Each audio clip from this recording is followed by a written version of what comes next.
in the 1500s. The fourth largest manufacturing power was India. India was producing amazing stuff. They were in a great position because they were there, between China, Iraq, Iran, all that. Then the British come in. And the thing that the British destroyed was all manufacturing in India. Because once the British sucked everything out of India, then they wanted to turn Indians into consumers of British and imported goods. So they destroyed India's ability to manufacture and flooded India with cheap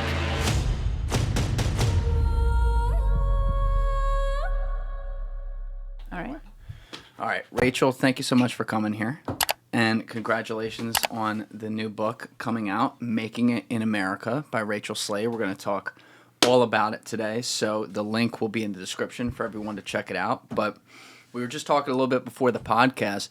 I love talking with people like you who have a whole bunch of scope of history beyond just the topic they're covering like right now. We're going to talk about the fact that you're really covering where manufacturing in America is at the moment, but you've gone through all the way back to basically like almost the 1600s with the history of how we got here and what went on. So what got you into this story in the first place, though? What made you interested in covering, I guess, the fall of U.S. manufacturing? Yeah, well, the fall and revival, because this is an upbeat story. I mean, I want people to understand, like, we're going to do this. It's going to happen with or without you. You might as well get on board. But great question. The answer is I was the biggest nerd when I was a kid. That's probably not surprising. I write books. So and I was obsessed with labels. I really was. I read everything. I mean, when you're a reader, like, there's nothing you won't read. I was reading the back of my Barbies, and it would say, like, patent pending. I'm looking at this thing when I'm, 6 years old, and I'm like, what's patent pending? Are you OCD? Well, no. Because I'm OCD. That's something I would do. Okay. Yeah. I wouldn't say it's OCD. Okay, I'm a compulsive reader. Yes, I am. I love ad copy. I love cereal boxes. Anyways, the point is, like, I was always reading labels. And when I was a kid, which was 100 million years ago, but we'll just say 70s, in the 70s, almost everything was made in the U.S. And I know that because I was reading these labels, right? And so the one thing that you were supposed to look for wasn't just made in U.S., because, of course, everything was made in the U.S., but also you're supposed to look for the Union label. There was even a song, Look for the Union label. It was that actually was a thing? Oh, yeah. Oh, my God. Yes. It was. You guys need to find this clip. All right, look it up. It was like a jingle? It was a total jingle. It was sung by like look at the Teamsters. It was like sung by that? the ILGW, the International Lady Garment Workers Union. People in the 70s. You can find a clip of it. Please do, because it's worth it. And was that like a Bonanno clip or something? What? Hey guys, from January 1st through January 24th, over 60% of those of you who have watched this channel are not subscribed. If you could take 2 seconds and smash that subscribe button, it is a huge, huge help to us in the algorithm, and it allows us to get great guests like this to come in from out of town to be here so that we can put out podcasts, which, by the way, we want to put out a lot more podcasts and a lot more content. And in order to do that, I have to up the budget. And I can't up the budget where we are right now financially. So seriously, if you take 2 seconds to hit that subscribe button, it's a huge help, and I appreciate all of you who have done that. And also like the video. Oh my God, you is found that it. Look for the Union label? Son of a This is amazing. This blouse. We belong to the International Ladies Garment Workers Union, and we have sewn our union label right in here. It tells you we're able to do what every American wants to do, have a job doing honest work at decent wages. When you see the union label, the fuck is think this? of us, making a living, making your clothes right here in America. Yeah. What is this?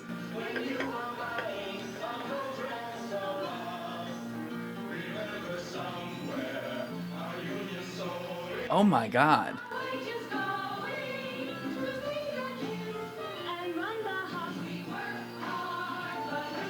Oh, this is like no joke. This is like a Broadway production. Oh, yeah. Wow. So this is actually part of a long tradition. Okay. All right, we got it, Alessi. That's perfect. Thanks, brother. Yeah. This is a long tradition of unions. putting together shows, actually. Yeah. And a lot of that started in New York City, right here in the Garment District, and all over New York City, starting from, the 1900s, the early 1900s, when you had a lot of immigrants. And the idea was, like, we need the union to do a lot more than just negotiate wages.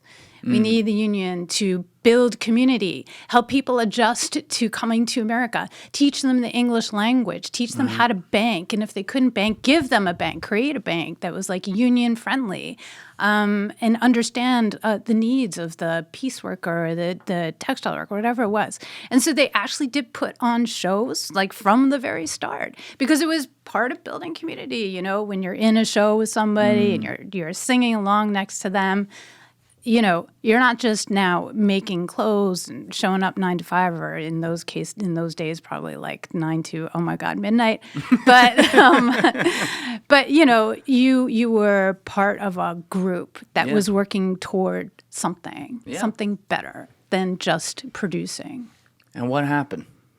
What happened? Well, it's a really interesting story, actually, and my argument is that it comes from the top down. There's this whole segment of the population that is absolutely convinced that unions destroyed American manufacturing. I'm going to take them on. I'm happy to argue with them. Let's do it. All right. Okay. So what happened was you have companies that want to make more money, and you can't begrudge them that. But you have executives who start to see an opening, a change in values, political values at the top, which is the politicians at the top, presidents, senators, U.S. representatives, understood that money won seats, right? It's not just, popular vote. It's like the guy with the most money wins. And so they started courting and really working very closely with like corporate executives. And at the same time, you have this new, we're going to call it neoliberal, that's the name for it now, but this new thinking coming out of the Chicago School, the University of Chicago. Oh, yeah. Milton Friedman, I know there's a new biography about him. And he's saying basically that corporations don't owe anything to the people. Corporations are beholden to shareholders. Right? Learned all about that in business school. Okay, you went to business school, right? So you remember this. And so if a corporation has no responsibility to the people, why do we have pensions? A pension is an expensive thing for a corporation. Yes. Right? A pension ties the worker to the corporation as much as the worker, as it's a benefit. And then there were all these other things that were kind of a given in the 1940s, 50s, 60s, that corporations took care of people. And Milton Friedman said, no, actually, that's actually not part of true business. A true business is only beholden to its shareholders. And that kind of thinking allowed people to start imagining a future where executives were highly compensated for the decisions that they were making, and workers could be free roaming. They were like all free agents. And P.S., that was a benefit to the corporation in that then you didn't have to worry about unions. You could easily get around unions now because telling unions to f*** off basically was no longer seen as a bad populist decision. So you probably remember, and I hope I'm not repeating too much of this history that you already know, but I mean, there's the whole Ronald Reagan, one of the first things that he did was fire all the unionized air traffic control workers. I want to go through all this stuff. Okay. Let's assume a lot of people don't know, because to me, the story here, again, you did go back to literally the 1700s, and I'd love to get there as well, but the real crux of the issue we sit at the moment starts post-World War II to me, because we see America as the dominant power, capitalism in this country leading the world, and we see suddenly more global connectivity, technology improves. By the 60s, you even get TV and mass media and things like that,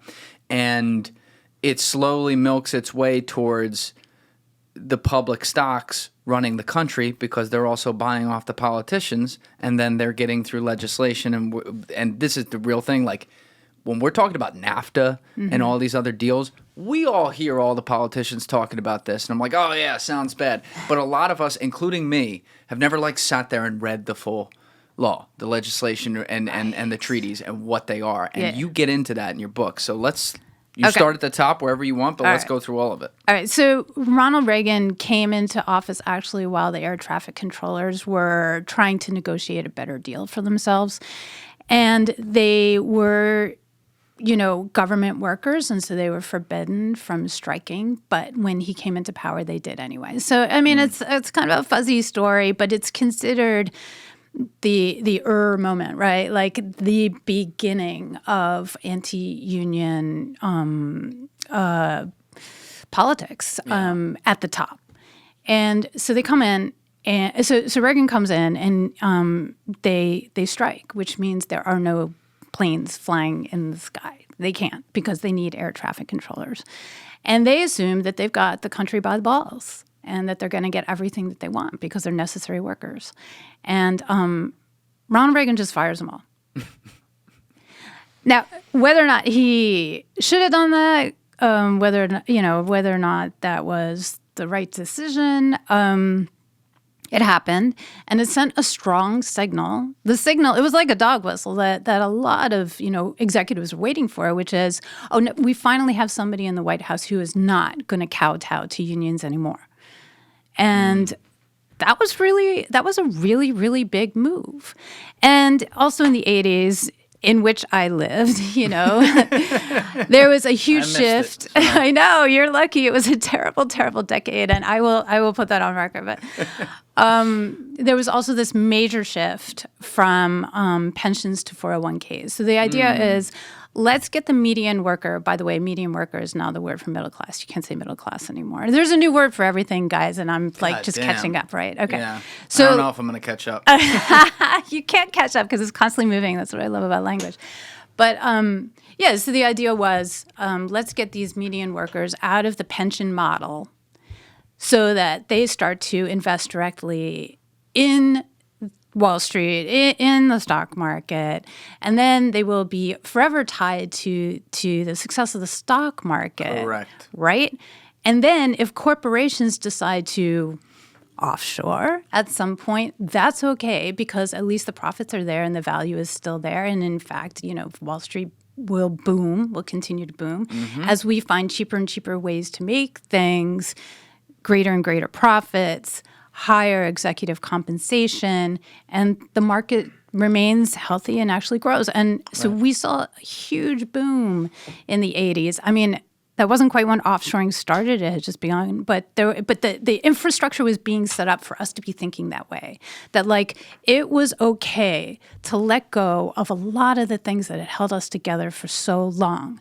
Things like unions, things like communities, things like pensions, the things that tied us together. It was okay to let those things go as long as the economy, through 401ks, through the stock market, through executive compensation, continued to be healthy.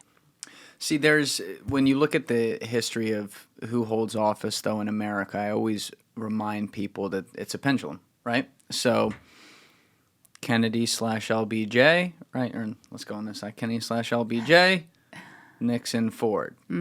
Carter, Reagan. Reagan got another 4 years of Bush, then Clinton came in, right? And so on and so on. Okay, yeah.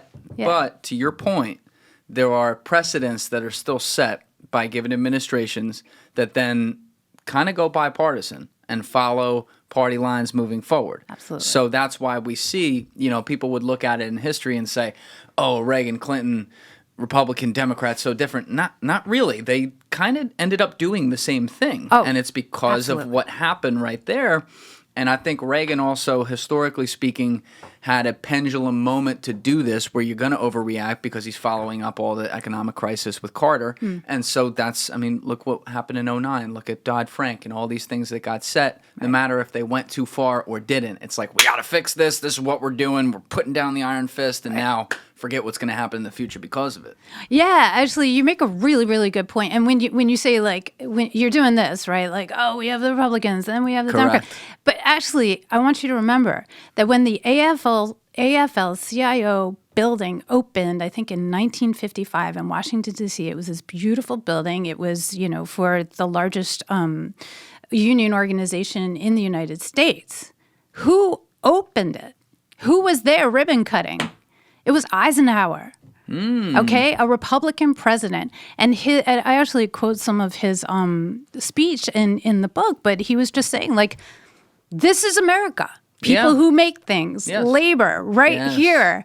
And the AFL-CIO actually has their main headquarters right across from the White House. So it's like capitalism, labor, government. It was always one thing. I mean, not always. I mean, if we're going way back to the founding of America, it was a mess. Yeah. But in the 50s, when what was it? At least I'm like blanking, but at least a third of Americans were part of a union, right? And now union representation, I think, is at about 5%. So being a member of a union was part of being American. Producing things was part of being an American. And whatever that meant. I mean, you could be an accountant, but or an ad man or a salesman. But whatever you were doing was part of working with products and services that were homegrown. Yes, and that's the big difference. I always, with the union thing, I am not anti or pro-union. I'm pretty middle ground on it. I would like them to exist, for sure. And it's because of the reasons you laid out. I think the workers who put in the labor that allows capitalism to exist have to have rights. The problem with this, and I think it's the problem with almost everything in society, is that we can never have it in the middle ground, equilibrium. It always has to be one way or the other. So like you look at some of the earlier days of post-World War unions, who owned them? The mob, well, right? I mean, right? in some cases. In some cases, but you know what I mean. This is the labels that people put on. You look at the skyline over here. None of those buildings went up without the okay of the mob. Not necessarily the people in the union. It's not their fault. Let's talk about how the mob got involved in the union, because I think this is a really interesting history. And again, it's going to be a New York City story, so I apologize for people who live elsewhere. But I mean, obviously, this is a New York story. So when the unions were trying to coalesce power among people in the garment district and other places in New York City in the 30s, now let's go to the 30s, 40s, it was extremely difficult because obviously the small business owners really didn't want the union to come in. And there's a long history of them physically blocking and assaulting union leaders trying to unionize shops, because the truth is that if half the shops are unionized, it's a problem. If no union shops are unionized, obviously that's what it is. If all shops are unionized, then you can start to set standards, right? It becomes very difficult when you have some shops that are and some shops that aren't. Yeah. So the unions had a lot of organizers. And they were risking their lives to get into these places and talk to workers and say, we can represent your interests, we can build community, we can help you take care of your family and have a better future. And that was not desirable. There were people who were very much against this. And they paid off the politicians and the police. So the organizers were murdered. They were beaten. They were killed, and typically those murders and beatings were not solved because the politicians and the police were in the pockets of manufacturers and other business owners. They were also in the pockets of the mob. Now, the mob had gotten really strong during Prohibition. Right? So we didn't really have a strong mob, I would say, until Prohibition. Suddenly this became like a very, very professional organization, which already had the politicians and law in their pockets, right? Like they had a whole infrastructure for taking care of these guys. When Prohibition is repealed in 1933, these guys need new things to do, right? How do they use their power that they've already amassed and all their connections and all this money? So they do all kinds of things, but one of the things they do is union bust. Okay, so the cops and the politicians and the attorneys general and the DAs are not going to protect the union leadership from physical harm. We know this. Who will? The fucking mafia, the mob. So the mob plays both sides. So you pay protection money to the mob to keep the union leaders from coming in, and the union leaders have to pay protection to the mob to protect themselves from getting killed. Once the mob gets into unions that way, they start to work their way into leadership. What does the mob want more than anything is all those pension dollars. They want to be able to control. It's a hefty amount of money. They want to be able to control where that money gets invested. They want their taste. They do exactly. So don't forget that it's pension money that built Las Vegas through the mob. Right? Yeah. We know that. Yeah, I've seen Casino. Okay, right. Because there's this huge amount of money. The mob is now all involved. Like you can't extricate the mob from the unions at one point. I mean, there were still very much above board unions, and unions were still doing important work. But that's how we get to this place. That it was an honest effort on the shoulders of so many honest people who found themselves completely at the mercy of mercenaries in this form of the mob who were willing to protect their interests in return for all kinds of compromises that ultimately ended up with you and me sitting here in 2023 going, well, the unions are just all wrapped up in the mob. If you're trying to navigate market turbulence, why not set course to the Noble Gold Investments Safe Haven? With global uncertainty looming, your savings and retirement plans are under siege. But there's one asset that stood the test of time. Gold. So unlock the peace of mind that comes with owning gold, the ultimate safe haven. And if precious metals are new to you, Noble Gold Investments will hold your hand throughout the entire process. Why? Because they have a team of experts who will guide you every step of the way to safety. Thousands of investors have sheltered their retirement savings with Noble Gold Investments. So don't leave yourself completely exposed to the markets right now. It's way too risky. With gold at an all-time high and looking to climb further, it's the perfect time to open a Noble Gold Investments IRA and secure your future along with a free gold bullion coin. Act now before it's too late. Go to noblegoldinvestments.com/Julian Dorey or call 877-646-5347. And if you do so right now, Noble Gold Investments will also give you one free 3-ounce silver American Virtue coin as well. Once again, that's www.noblegoldinvestments.com/Julian Dorey, or simply hit the link in my description below. So head there now and open up your own gold IRA with the only gold company I trust. Yeah, I think there's... And I think pop culture has actually done a good job of showing that there's significant pressure. It's not like a lot of the, when that does happen, and again, this isn't everywhere, as you said, but when that does happen, it's not like they have a choice. They don't come in and say, hey, you guys want to work with us today? Yeah, they walk in and they say, listen, fucking Vinny, there's a bet, make sure this guy's straighten out. Yeah. That's what it is. But all these, whether that's just one example, but all these different things I think led to, maybe this perception of all unions that is not right. When people are pure anti-union, I constantly will get in arguments with them like, well, don't you think people should have a right to be able to not see their job shipped overseas or to be able to have proper coverage if they got injured and stuff like that? Like, who represents them? That's who represents them. It's like when you have an athlete, he's represented by an agent. That's right. What's and the what's union. I mean, all athletes are unionized. Yes, but I'm saying, like, even at the front half of that, before that, he even has his own guy. So why shouldn't the average American worker at least have a group that can get behind him? I'm with that. But in the midst of all this, you laid out what happened with Reagan when he got in, and we go through those years. We get into Bush 1 and Clinton. This is where all the NAFTA stuff happened. So can you just explain this like we're all fifth graders with this? Okay, I'll do my best. Okay, so basically the culture has shifted. By the time Reagan has Alzheimer's, a lot of Americans are now anti-union. Whether or not they benefited from, actually every American has benefited from unions. I mean, that's why we have weekends. But there's been a huge cultural shift away from unions and a strong interest in profit, because our 401ks are going to go up. Right. You know, any middle class voter wants the economy to be healthy, whatever that means, you know, whatever price we pay for that in the long run.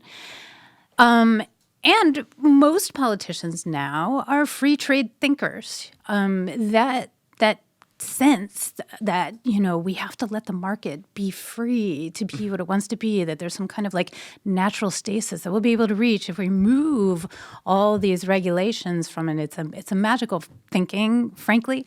But it was very much the zeitgeist. Like, free the markets, they will self-regulate, and then I don't know what happens. Nobody really knew what happened, but it was supposed to be a good thing. Like, we're for freedom, right? Like, you're American. Yeah, you like freedom. I like freedom. Yeah, so like free the market. That sounds good. It has free right there in the name. Good marketing plan. All right, exactly. Yeah.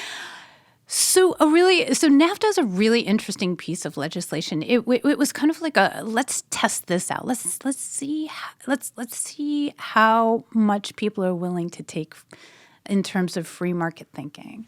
Can you pull up NAFTA, Leslie, just while we're at it? Okay, yeah, fact check me on this. So, so the idea was that we were going to create our first free trade agreement with Mexico and Canada, and basically lower all tariffs and obstacles to allowing businesses to manufacture abroad, but you know, to adjacent countries. And then the idea was that then we would be able to export and to these countries. So, okay, let's just make this real.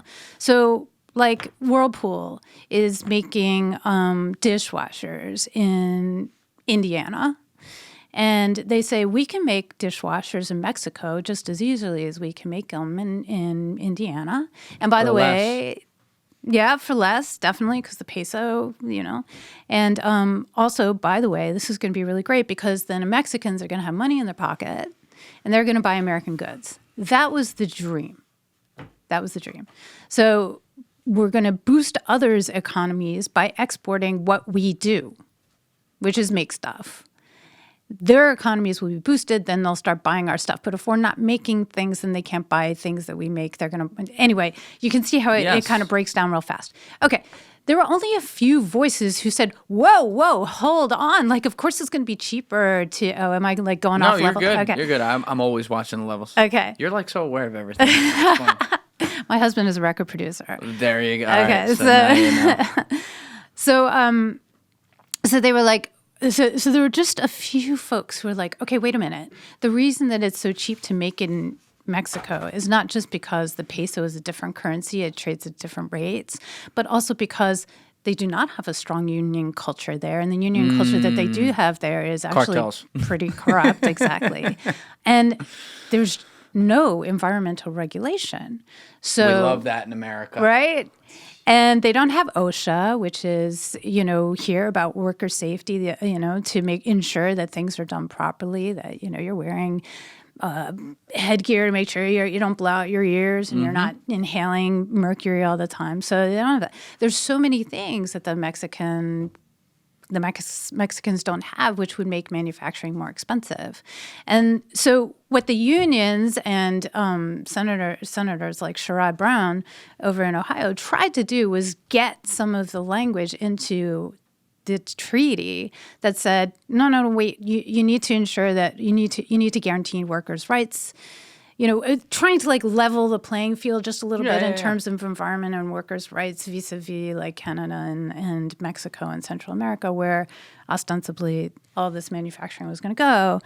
And in the middle of this, with this deal, as you said, they're basically going to be pulling back on tariffs, which is what we do to basically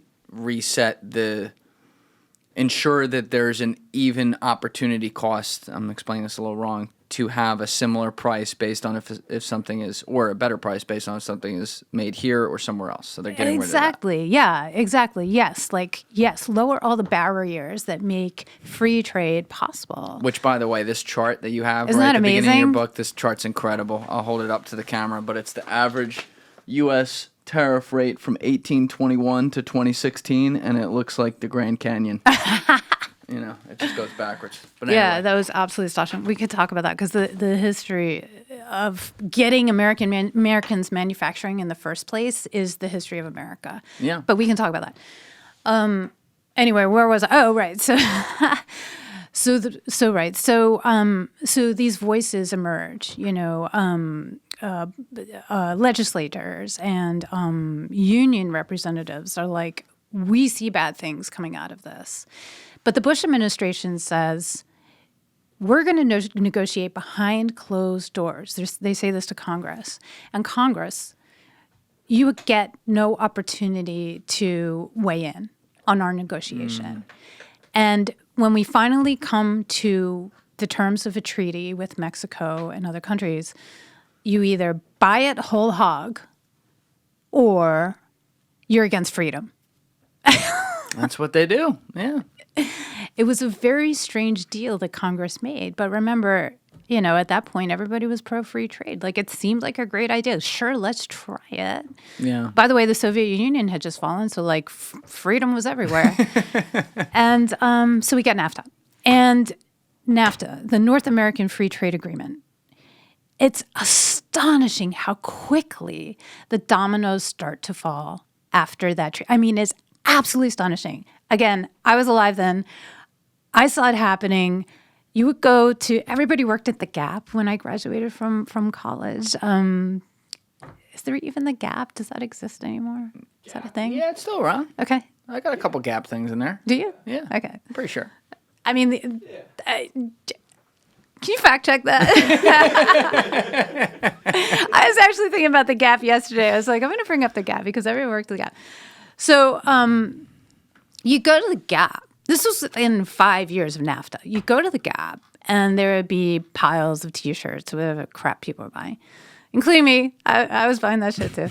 And you would like rifle through. Remember, I'm a reader, and I'm looking at these labels, and it's like made in Mexico, made in Guatemala, made in El Salvador. Like, and it gets and it grows, right? Like, when you start going through the stacks of clothes now, it's Vietnam, it's it's Bangladesh, it's I still don't know where Bangladesh is. oh really? It's like the north easternmost part of India. It's like this little piece of it. Pull that up on a map. All right. I never looked. Keep going up.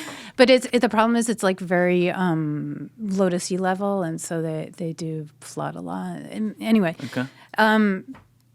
And Cambodia, now you see. Anyway, so you're starting to rifle through this stuff, and stuff is made everywhere, and that happens in an incredibly short period of time.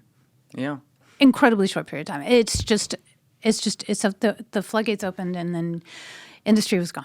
Now, so you said this is about a 5-year period, so it's quick, but when the manufacturing immediately starts going over there because of NAFTA, we're now introducing human rights issues, though, because this is where, I mean, in school they taught us about the sweatshops back in the 1800s and stuff, some of which a lot of it was happening here. Right here. Now we're doing it somewhere else, like where, I love Nike, but my Nike was made by some like slave 8-year-old kid in Cambodia. I do feel bad about it. I thank him for doing it, but I do feel bad about that. You know what I mean? And this is where that all started. And now it's even infected. We were talking before we got on camera. It's affected things like tech, and where we talked about the cobalt mining and stuff. So all the jobs that now got that in these human rights massacre situations, back home, all those jobs, those people are laid off, right? Yeah, they just They're lose gone. their jobs. And the issue is that America did not have what we like to call an industrial policy. So there was no infrastructure for helping people transition now from whatever they were doing to whatever they needed to do to be able to survive. Yeah. The government was just basically gone. And there were company towns, and we know this, like Akron, Ohio, which is, I think, one of the most depressed cities maybe in the country at this point. But manufacturing had, it was all over the country. It was in Kentucky and Mississippi and Alabama, and there were these like small factory towns that made one thing. I write about Fruit of the Loom. So there was one town in Kentucky where Fruit of the Loom employed 20,000 people, and that's what everybody did there. They worked for Fruit of the Loom. And then suddenly Fruit of the Loom was gone. Yeah. And what do you do? What do you do? There was nothing. Nobody was prepared for the gutting of these towns when industry left. That was a big phenomenon with Trump too, and it's one place, at least for political messaging, it's one of the places you have to give him some credit, is how he spoke to these people.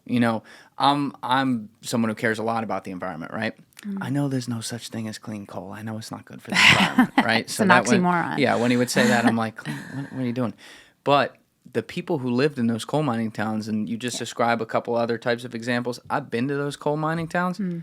Their father was in the mine. Their grandfather was in the mine. Their great-grandfather was in the mine. They are treading water right at the top, trying not to drown to get by. Yeah. And they don't know anything else because they've never been given the resources to not be a coal mining town in the middle of fucking nowhere in Pennsylvania. Right. Yeah. And so I looked at this and I said, okay, these are the people very often who put Trump in office. And if you're not happy about that, that's fine. But you need to look at the root cause because, by the way, it's a bipartisan problem. Yeah. He was an outsider with this stuff, and he came in and spoke to those people because they'd been forgotten about. And how do you solve that, though? How do we go into towns like Akron? Where was the town in Kentucky you mentioned? Yeah, I'm blanking on the town. I'm sorry, but we could. All right, the town in Kentucky or like the coal mining towns in West Virginia and Pennsylvania, and suddenly be like, all right, today you're going to learn, what was the old quote, like learn to code or whatever? Today you're going to learn to code. Like, how do you go in and change the culture there for people who are doing nothing but making a living and doing hard work and doing their best? Right. Well, that's what I'm talking about with industrial policy. It's a holistic look at people and work and job training, right? And so to your point, I want to actually talk about this a little bit. I don't know if now we're done with NAFTA and we're moving on to like what's happening right now, but I want to talk about, can I pause this conversation, just talk about men? You can do whatever you want. Okay. Okay. I'd like to talk about men in America because the data shows that men are not doing well. And this is something that I think traditionally liberal people have not been thinking about a lot. And I think that's where Trump got a lot of traction. But the data does absolutely support that men in America are not doing well. And there are a million reasons, I'm sure, for this. And, you could bring in any thinker and they'll come up with a different theory. My view is through manufacturing. And I would say from being an educator, working with kids, there are people who aren't really made for sitting in front of a computer 8 hours a day. Yes, absolutely. Yeah. There are kids who probably just shouldn't go to college.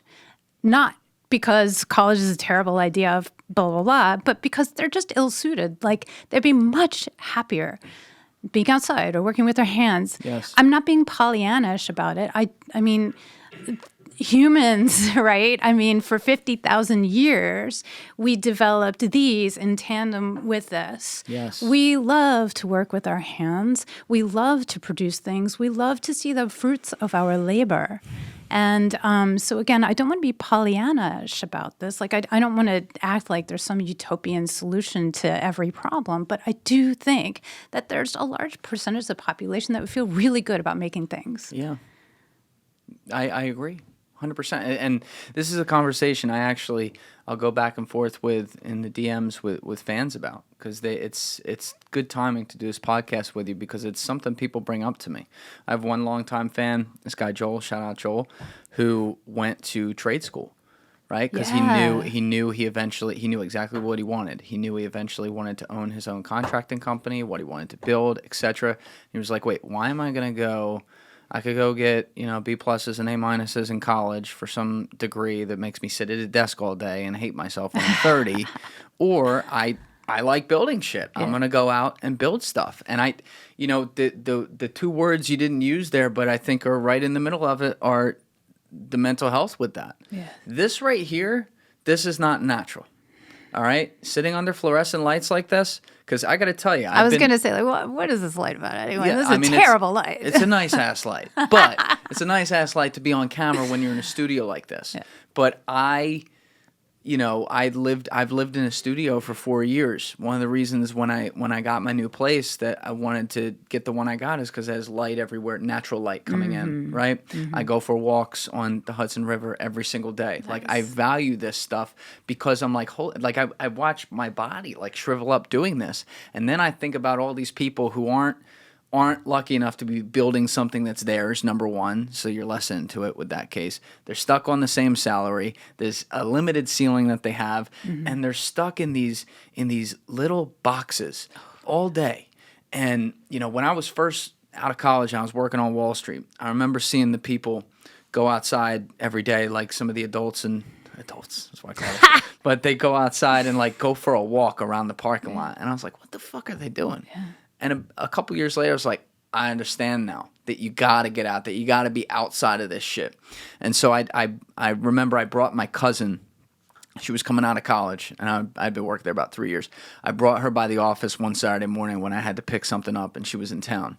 And I just took her to each, we worked in an enormous office. It was a big producing office for Merrill Lynch. So there's just desks everywhere, right?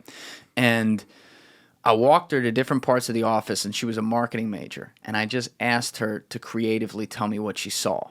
And there was one particular section of the office that probably had like 60 different desks, and everything's gray. I mean, the shittiest, that light gray that no one likes, with like the fuzz on the side just to piss you off even more, on the sides of the cubicles where it's not even hard. It's like literally fuzzy. Yeah. But not the good fuzzy. And you look around, there's just drab, like, whatever that's called, like computer parts of the desk, and then the computers are Dells from '08, God forbid they buy you good stuff at a bank. And I'm like, what do you see? And she's like, destruction of people. Wow. And I'm like, whoa, that's spot on. And it just, they don't teach you, and I'm not blaming college for this, they don't teach you this stuff in college. But now, we got to have some sort of, I'm glad you're bringing it up, because we have to have some sort of societal awareness that it's okay to figure out that, like, hey, maybe that system right there isn't for me. Yeah. And maybe even if kids don't know that, we have to find ways to have conversations so that they can come to an answer that maybe they think, right? Yes, absolutely. Right. So the other piece of that, so yes, bringing back manufacturing, which will happen, also offers our kids different kinds of opportunities that are not necessarily tied to seeking an extremely expensive 4-year degree, and also allows people to move up through organizations. You can really, really start at the bottom. Yeah. Is it the head of GM, I think? Can you help me out here? She's a woman. Mary Jo, whatever, Mary Barra. Thank you. Right? Yeah, I'm blanking on her name. I'm not great with this stuff. Mary Barra. She started at the bottom. She started. She did? I believe she started as a line worker. You can look that up, or working on the line, which they don't have anymore. Right. Well, yeah, it's fading. But the point is that manufacturing allows people to come in at any level. Yeah. And when you know the process, then you have knowledge that then you can use to move up. Shoot, what was that? I'm blanking because I was just about to say something, but let's talk about innovation. Okay. How do you innovate? How do you come up with a new idea? You put brains together and you get creative. Okay. Yeah, that is true. You can come up with any kind of idea you want, but in order to execute, you need to know how to make thing. So let's go back to Apple or Steve Jobs or something like that. These guys were physically building computers in their garages, right? Wozniak, thank you. Exactly. Yeah. I didn't actually read the book. When you think about the best innovations in the United States, even pharmaceutical companies, like where does that stuff start? How do you get a drug to market? Where does that start? That starts with people in labs, like dripping stuff into other stuff and heating it and spinning it and that sort of thing. And, doing all kinds of testing. And then ultimately you get a drug that needs to be manufactured. But the point is that the people who are doing the innovating are making. They're using their hands, they're experimenting, they're innovating, they know how to manufacture things. So they're starting from a manufacturing standpoint, Yes. right? So computers, we talked about computers, technology, robots. The kids who are looking at robotics these days, they start by building robots, right? Yes. They don't start by programming robots.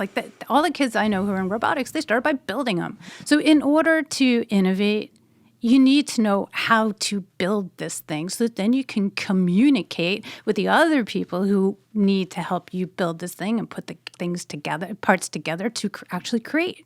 So when we gave up manufacturing, we're giving up this incredible pot, this stew of knowledge that's not just I want to do something, but also the know-how to build it. Yes, it's a good feeling too. Oh, it's the best. So You like this table?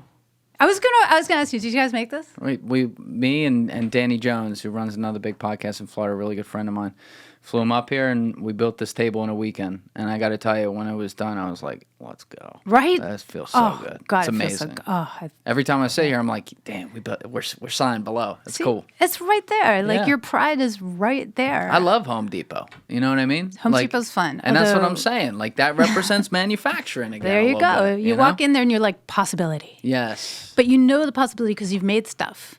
And maybe you started making stuff with your father or your mother. Your mother, I don't want to be binary. So somebody had to make the food and somebody had to fix the toilet. And so, that's all about understanding how things work, how things go together, how to manufacture. Yeah.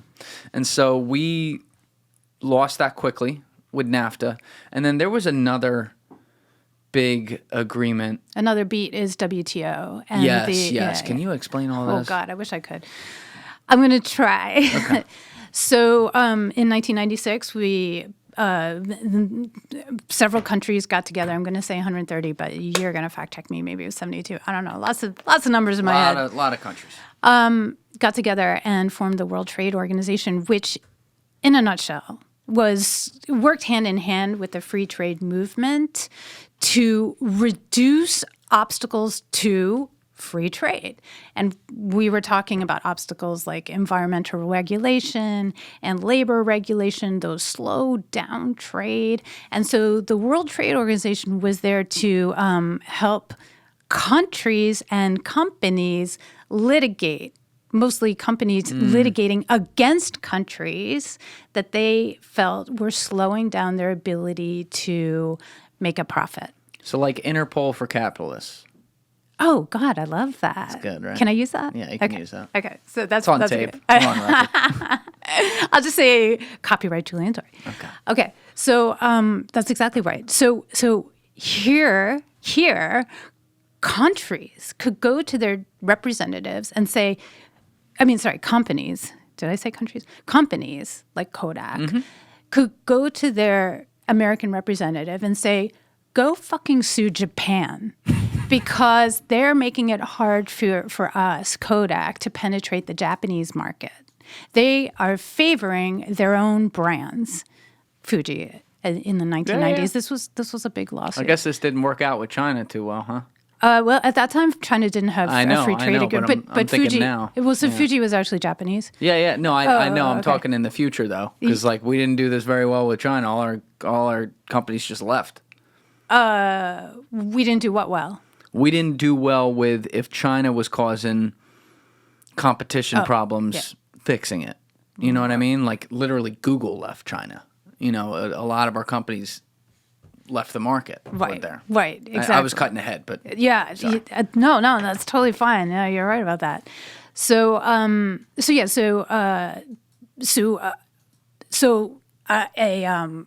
A fishing cartel, a tuna fishing cartel, for example, in Mexico, sued the United States because, do you remember the little dolphin label on tuna fish? And say this was in that movie Seaspiracy, I think. Okay. It's all bullshit. Well, yeah, you're probably right about that. I'm not going to go there. It may be bullshit. But anyway, Mexico sued the United States because we had this little dolphin safe label, because the idea was that the tuna was line caught. So then the dolphins weren't getting caught in nets. But the problem is this major tuna fishing cartel in Mexico didn't use lines. They used nets. And they said that the labeling, the dolphin safe labeling in America was cutting in on their ability to sell tuna in the United States. They won this case in the WTO. I just want to give a couple of examples of like what free trade actually looks like, and especially when you allow countries again, it's important to understand companies to sue countries for making legislation that they feel is slowing down their ability to make profit in that country. And the countries who actually have an advantage here are the ones with the biggest GDP, like, the top three in that type of situation, because everyone else is, money talks. You are essentially a hostage to what they're going to support. So if there's some sort of case brought vis-a-vis the WTO and the U.S. says, you know what, yeah, we agree with that, and you're like fucking Cambodia, what are you going to do? Be like, no. You're done. It's a little bit about that, but it's a lot more about think about why the WTO exists at all. Their mandate is to ensure that no country is slowing down any corporation's ability to make money.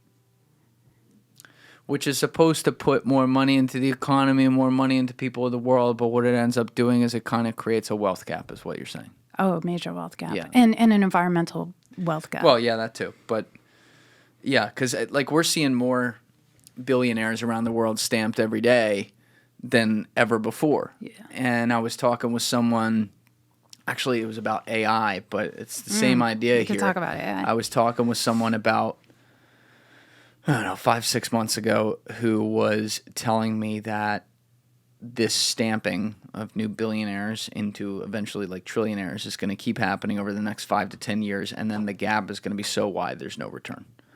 And he said, and it was a really negative way to look at stuff, but he was just trying to give his prediction. He's like, you're going to have wealth in the hands of so few that it will control every lever of government everywhere around the world, and politicians will be paid off, and the people will be left to get their universal basic income statements. In many ways, that's a scary I don't know why he it. doesn't think that it's already happened. Well, it has, but he's saying it's point of no return, like it can't be fixed. So I would argue that the antidote to that is manufacturing. Again, it's not just to hammer all the world as a nail. The ability to be able to make things. Let me back up one click. 10% of the GDP of America is still manufacturing based. Yes. I didn't know it's that high. We are making things. And what's really fascinating is that it's a lot of mom and pop shops. Well, that makes sense. Mm-hmm. And that's why we don't really think about them. They're not really on our radar. But there are little manufacturing factories all over this country. I think, and again, I don't have the numbers in front of me, but I think they average 100 employees or less. Mm-hmm. But they're making things. And that is the alternative, right? That is the alternative to what you are describing, which is an incredible amount of wealth in the hands of the few. When we start to recognize that we can lift up communities and support each other by buying locally, which in this case means domestically, but then we can start to talk about actually local manufacturing. And actually even go further by creating, get this, a circular economy where your waste, so all your plastics and glass and other things are then being recycled, especially here in New York, you could easily do this, recycled maybe on the periphery of New York and then sent back into industries here in New York. That's the circular economy right there. That's what Eric Olson's working on. It's the exact thing. Oh, really? Yeah, this guy I had on the podcast. I'll show you. I'll show you wow. afterwards. He came from big oil, left it. It was his first job out of college, and was like, wait, there's a middle ground solution here. And he's basically building these things that measure for plastics and waste so that it could be collected and then recycled, but there's all kinds of other terminology with it, to be reused within the same place. That's amazing. Yeah, it's very cool. That's super real. I mean, the Chinese don't want our trash now anyway, so we got to get rid of it. So instead of burying it, if we actually manufactured here, imagine now you have a buyer for all of this waste, if we can figure this out. So there's actually a company in New York City, I think it's called, you can look it up, Ice Stone. Ice Stone. And they make beautiful countertops out of recycled glass. Whoa. Yeah, and I think they're in is it the Brooklyn Yards, Brooklyn Navy Yards? That sounds right. I mean, Yeah. Okay, here we Yeah, go. made in USA. Wait, look at they're that. making it out of glass? Yeah, recycled glass.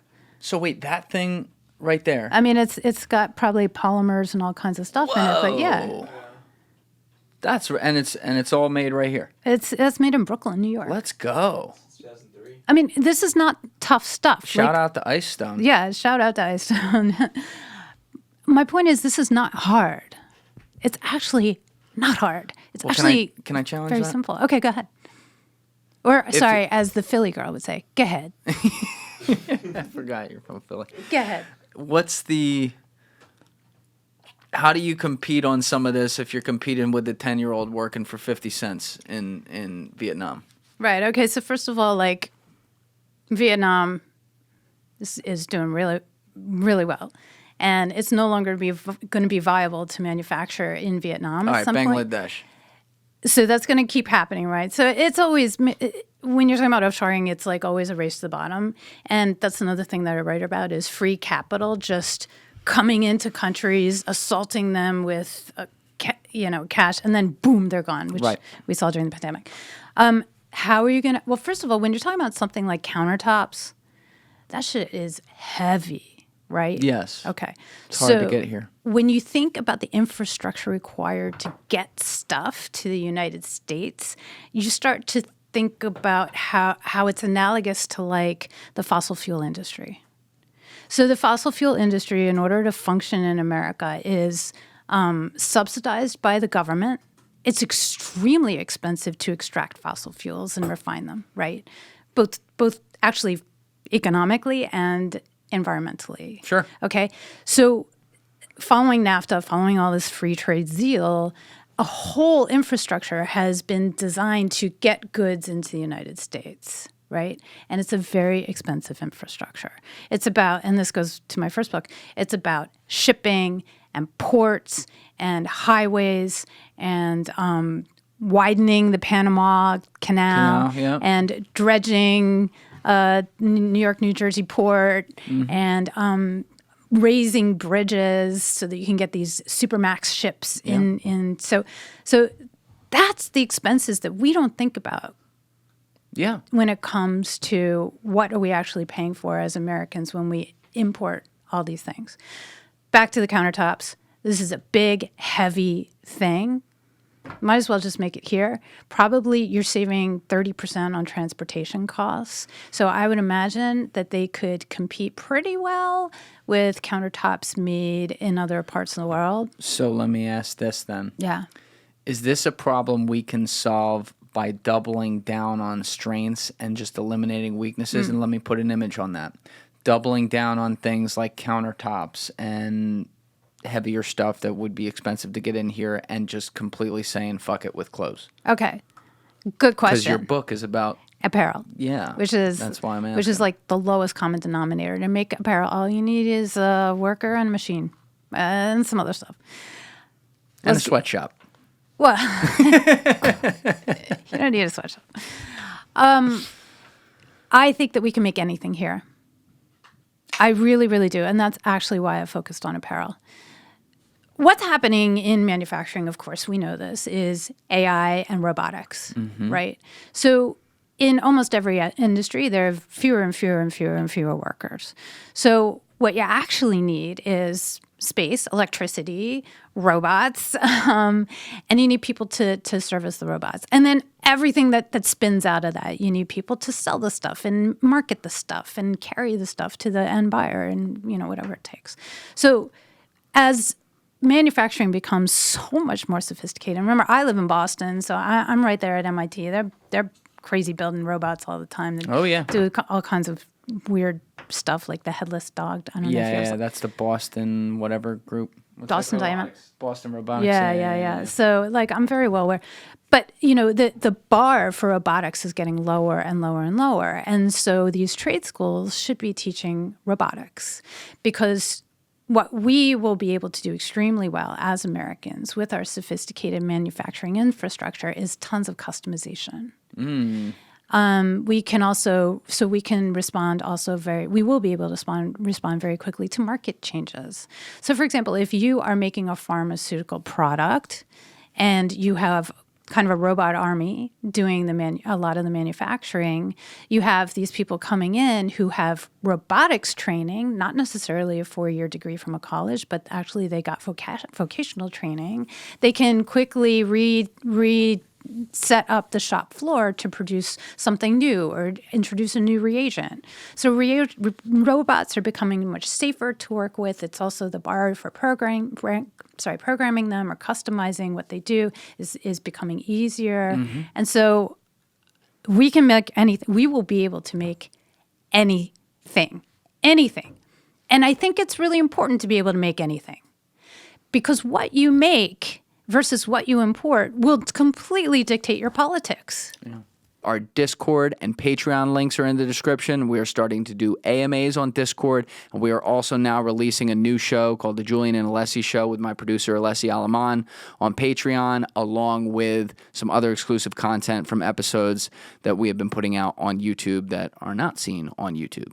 If you're not making your own pharmaceuticals, and by the way, we don't. So 90%... Huge problem. 90% of our pharmaceuticals come from India and China. Huge problem. We know it is now. It's funny, when I was doing book talks for my last book about shipping, I would tell people like 90% of everything that you touch has spent some time on a container ship. Yes. And people will be like, what? That can't be right. But I guess it depends. Like if you're someone who lives on the coast like I have my whole life, I guess I take that for granted. Yeah. Because I always see the ships. Right. I'm like, oh yeah, there they come again. That's supplying the whole fucking northern part of the state. It's so funny because I was talking to somebody from Missouri. There you go. Or was it Arkansas? They don't have oceans there. It was pretty landlocked. Right. And I was like, when was the last time you saw a body of water? And he was like, well, like a lake. He had no idea how stuff got to him. Right. And I said, well, chances are it's either coming through, L.A., like a huge port in L.A. Not around here. Exactly.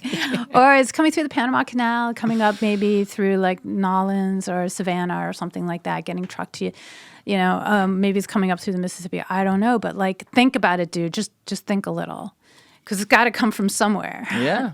Yeah. And so that's like the whole other thing too, because the recent history of this saw huge changes with COVID, because, and I want to get into the pharmaceutical thing, but let's put a pin in that for a minute. But to me, if you're looking at COVID and you're like, oh, trying to let this leak out of their lab and everything, that's fine. But it did kind of backfire on them, no? Because they had all the supply chains, then they shut everything down. So companies here diversified their supply chains to other countries. Did that have any backstream effect, though, on bringing some things back to America when that happened? Did we see the numbers that support that? Oh, 100%. Oh, it's actually really wild what's happening. So the buzzword of the day is onshoring. Okay. The opposite of offshoring. Yeah. Or outsourcing. And companies, the big ones, the little ones, everybody is desperate to protect their supply chain from the next disaster, whatever that'll be. And they found that it's very difficult, but it's worth it, because nobody wants to be caught with their pants down like they were during the pandemic. That was super embarrassing for us. I mean, we didn't have things that we need. And actually that brings me to my book, because I found a company that was making apparel. And they went to PPE. Well, yeah. So they're making apparel. They were making hoodies, beautiful hoodies, extremely well made, all American sourced hoodies, and all of their workers were union workers. They were unionized. They were part of United Steel. And suddenly they saw with the pandemic that not only would they have to shut down, but they might die. Like, they were facing bankruptcy. There was no way that they would be able to sell their goods. And so if they had to shut down for like 5 months, they wouldn't be able to pay their bills and they'd be done. It's a husband and wife team. Like they put everything, their heart and soul into this small company making hoodies. And so they did shut down. This is March. It's the end of March 2020. They shut down because nobody knew what this thing was that we were looking at. And then they took a minute to think.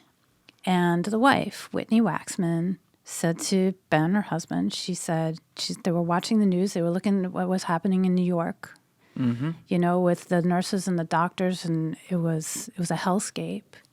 And the first responders are saying, we're running out of, we're going to get to a point where we have to wear trash bags. And so Whitney turned to Ben and said, we got to do something. And she said, we make things. We can do this. And they brought back their workers a week later.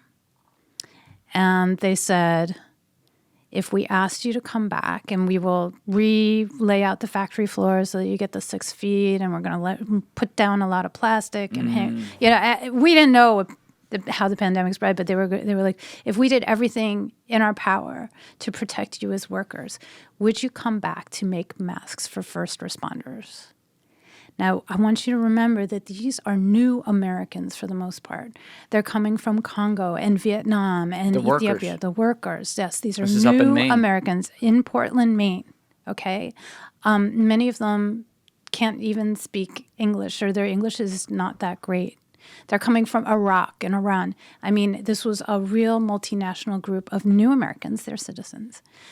And so Ben and Whitney said to them, we understand that you are putting yourselves at risk and you could stay home and you could get checks from the government. Every single hand went up. They said, we will come back. Wow. We will do this. And when Ben and Whitney said, this is amazing, but why? One of the guys who came from Iraq, he stood up and he said, I'm an American. I'm going to do this for my fellow Americans. Yeah, that's amazing. They did it. They did it. Because we remember back then, I mean, you just pointed to it, but people were making, it was a huge problem for all the business owners I knew. People were making more money sitting on the couch than what they were making before everything shut down. And it made it so difficult for places. But they got this thing up and running then. This is the end of March, you said? So at the end of March, they shut down. By early April, they were starting to make masks, and then they were running into supply chain issues, which is another what happened story. Well, it became very difficult to get elastic for the earbands, and they actually ended up running a piece in the Washington Post, an op-ed piece that said the government needs to, help people who are trying to manufacture find each other, so that we can get this supply chain going. But fortunately, Ben came from a union background. He had worked at the AFL-CIO for a decade and knew everybody, all the leadership at the AFL-CIO. And through that network, he was able to, it's actually quite an amazing story. But well, let's tell it. That's what we're here for. Okay. All right. So one of the things, and this is all in your book, by the way. It is. Making It in America. I mean, this is the Ben story. Yeah. Yeah.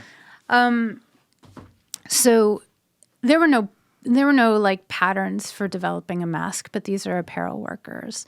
So they went to a friend who was a physicist at I think University of Connecticut, and they said, "Help us design a mask from scratch. What do we need?" They had cotton jersey, and he said, "All right, let's do a 2-ply, so 2 layers cotton jersey, and in between, I think we should put a filter in there, a paper filter." And they said, what does that look like? Where are we going to get that filter? Like, what is that thing? And so he created a specification for the kind of paper that he thought would be good for blocking what we thought we knew about COVID. Right. Remember, we had no information. Yeah, we knew shit at that point. And let's go up a little bit. Yep. So you can move this like that. Oh, you can hold that. So excellent. Okay, yeah, there we go. All right. You just added a couple inches there. Yeah, I did. I was like, which is, I guess, how I work. I just, I fit to I'm like a gas. I fit to whatever container I'm given. But,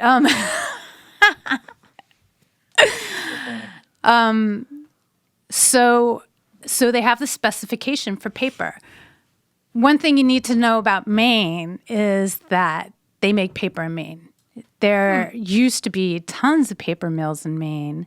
They've shut down one by one. It's not a really beautiful thing to make. It's very messy and stinky. But anyway, through their union network, a paper mill VP reaches out to them and says, what do you need for paper? What does this filter look like? What are the specs? And I'm like, oh, shit. We might have an ally here. So it's like the Avengers of manufacturing. 100%, man. So they tell him, and he's like, all right, hang on. And literally 5 hours later, he says, I'm going to send you a couple samples. Let me know what works for you. Sends them samples. They send it to their guy. The guy says this one. Now they have a source for their filter. And where was that guy? So he was in Maine. Yeah, but he was making everything, like, where was his supply chain? Oh, so paper, I haven't gotten into that, but like paper comes from trees, obviously, and so tree pulp.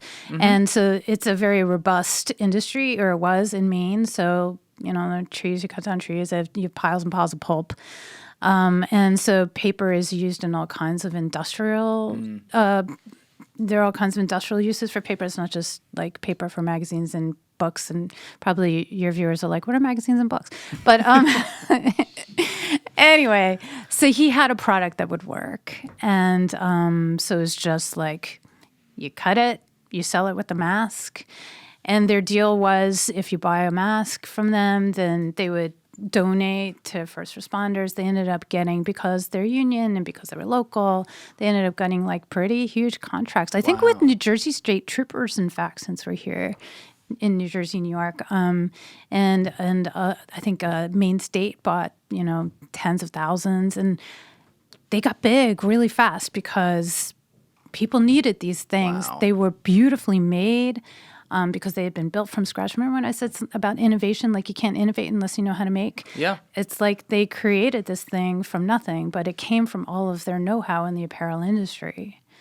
They were also making face shields for first responders, so it was this plastic. And I think at one point they were also making gowns, and that's what kept them alive through 2020. Wow. Yeah. But they were around a while before that, making the hoodies, right? Yeah, they've been making the hoodies for like 5 years before that. So what was and you met them in 2020 when they were doing this part with the COVID response, and that's how the story came together. But what was the original idea here?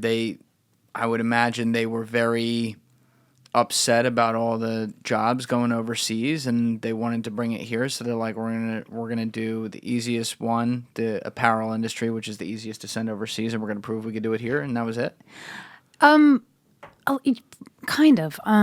So Ben, I mentioned that he came from the AFL-CIO. Mm-hmm. So he's a Mainer. He was born and raised in Maine, and he was sent all around the country between 2003 and 2013, or 2002 and 2012. To represent workers. So I mentioned Whirlpool. Like, he was there when the Whirlpool factory shut down, trying to negotiate with Whirlpool and the family, the Crown family, big supporters of Obama, by the way, to keep the factory open, keep the jobs here. So he was in Ohio, he was in Detroit, he was like all over in Pennsylvania, seeing how the loss of manufacturing was just destroying communities. And he came out of that decade kind of a broken man, but a man who had a dream. And the dream was that we could build manufacturing. And if we did that, manufacturing would rebuild community. Like, he saw how the two were so tied. So he came back to Portland, Maine, and he sat on his couch and he tried to figure out what he could build. He even thought of like becoming a shipbuilder, believe it or not. Like, he was willing to consider anything. And one day he was like just plowing driveways for a friend. And so, because it's Maine, and he was in his plow truck or tow truck, whatever the heck it was, with his plow in the front. And he was wearing a fleece vest. And it was from some Democrat's campaign for something, I don't remember. And he goes, where the fuck is this thing made? You know? And he's like me, he pulls it off, looks at the label, and it says, made in El Salvador. And he was like, what the fuck? We can't even make a fleece vest here? Right. That was made of a U.S. politician, nonetheless. Yeah. It was made of fleece, which at the time was actually made in Massachusetts. Polar fleece was invented in Massachusetts by a textile company, an 80-year-old textile company. That's another beautiful story that's in the book. So it was a local fabric, but the fabric itself had to be cut and sewed in El Salvador. And I think that's when you realize, like, this is bullshit. We can do anything. We can make our own clothes. Like, let's just start there. Also, his mother had a company that got shut down, right? Yeah, from NAFTA. So she actually was making these beautiful wool blankets and cloaks because, again, in Maine, Maine is like a mystery to a lot of people, but actually it was an industrial epicenter. So at one point it was the shoe-making capital of the United States. Yeah, it was a huge source of paper, but it was also a huge textile state. And so there were these like textile companies all over Maine that made these beautiful wool felts and fabrics. Like if you had a pool table that was covered with felt, chances were the felt was made in Maine. Yeah. Whoa. And these were like small mill towns. Again, you don't need a lot of people to make this stuff because of the Industrial Revolution. Like making textiles doesn't require a lot of people, just a lot of space and machines.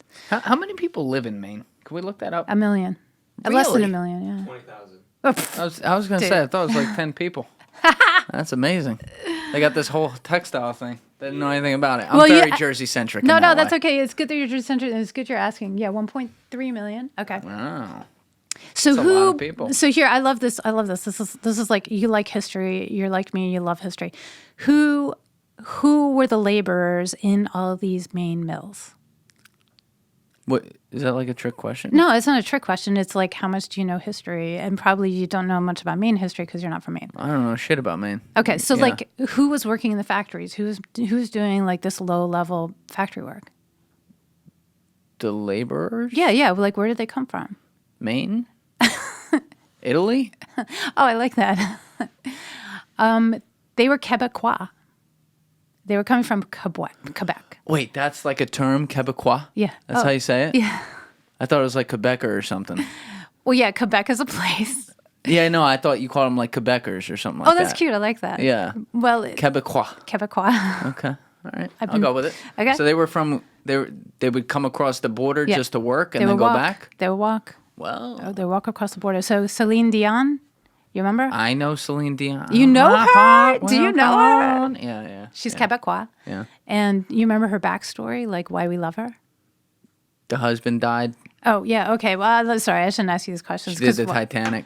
She did. Yeah. It's great She song. came from a dirt poor Quebecois family. So I don't want to get too much into it. You should have a Quebecois on your show. But Okay. I'll get Celine in here. Okay, We'll that would see be what great. happens. Yeah, you might really enjoy talking to her. I'd love to talk to Celine. So the screwed up thing about the Quebecois is they were treated really, really terribly by the Canadian government because the Canadian government was English. Oh, that's right. They're Frenchies. I forgot about that. So the Quebecois were come up with a really derogatory name of Canada. Right. And they were fiercely French and they were fiercely Catholic as opposed to the white Protestant English settlers who ran the country. And so they had big families and they were farming families and they were totally starved by the Canadians because the Canadians truly hated them. I say Canadians, but I mean like those the other non-Quebecers. Thank you. Yeah. And so, yeah, they were profoundly poor. They were starving and they were uneducated. And they would come across the border into Maine and Massachusetts. And I wanted to point out that, I don't know if you remember, Maine had a governor. His name was LePage. Do you remember? Yeah, that's not that long ago. No, it wasn't. A couple years ago. He was like the fat guy? He was a fat guy. Yeah. I don't want to fat shame anybody, but he was a heavyset gentleman who was a proto-Trump in a lot of ways. Yeah. Interesting story. He was born in Maine, okay? And his first language, he did not speak English. His first language, until he started going to public school, was French. And he was born in Maine. Born in Maine. So he was like living in the warehouses with the Quebecers? Well, he was Quebecois.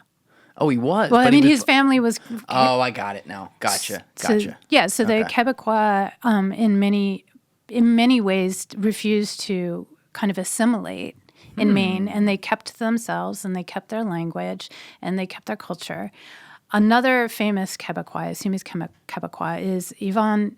I'm going to Chouinard. I forget the guy who founded Patagonia. He's from Maine. Yes, Yvon Chouinard. Yeah. Right. Chouinard. It's something Chouinard. Why does he have a French name? Why do all these people from Maine have French names? It's because their families came from Quebec. That's so interesting. Yeah. Unknown part of history for me. There you go. Yeah. I mean, some of the Flyers, like our Philadelphia Flyers, still come from Quebec, and they talk different. Right? They talk different. They totally talk different. It's not like E. It's like ew, or whatever the French accent is. Yeah. Yeah. Well, there you go. Yeah, because they're actually French. I mean, they're French Canadian. Right, and It's they a speak thing. it too. It's They like do. Je lutte la hockey. It's a real thing. Right. Yeah. I'm butchering French right now. I'm sorry. But so the Quebecers, Quebecois, There you go. were the people who Such a were quick learner. like what years are we talking? They first started doing this, like the 1870s, 18. Okay. Wow, it goes back exactly. that far. Oh, yeah, it does go back that far. So literal beginning of the Industrial Revolution. Well, the Industrial Revolution started. Well, yes, but when I say that, I mean like immediately post Vanderbilt and Steel Guy Carnegie. Yeah, Like those exactly. kinda years. Yeah, absolutely. But I mean, they were coming down pretty early on, and sending money back, and then people just kept coming. I mean, the situation. I've read a little bit about this. I'm not by any means an expert, but the situation in Quebec was, it would make the hair on the back of your neck just go. That bad. Oh yeah, it was bad. It was bad. They were really being deliberately starved. It was. I don't want to make a false comparison, but my understanding is that it was something like how the Irish were treated by the English. Yeah. Ooh, yeah. That's like another forgotten part of history with America. I mean, man. Yeah. We had some bad track records with immigrant groups in America. Oh really? Kind of we messed that up a time or 10. But okay, so they build that up, and then what years NAFTA comes in early 90s. But in the 60s, 70s, 80s, were the textile mills in Maine still enormous, or were they starting to fall off post-World War II a little bit? Post-World War II. Okay. Well, I mean, a lot of things happen. If you're talking about textiles, so the Maine textile industry was really built around wool. And by the way, the wool, some of it was homegrown, but a lot of it actually was coming from Australia really, really early on, which surprised me. I didn't know that. So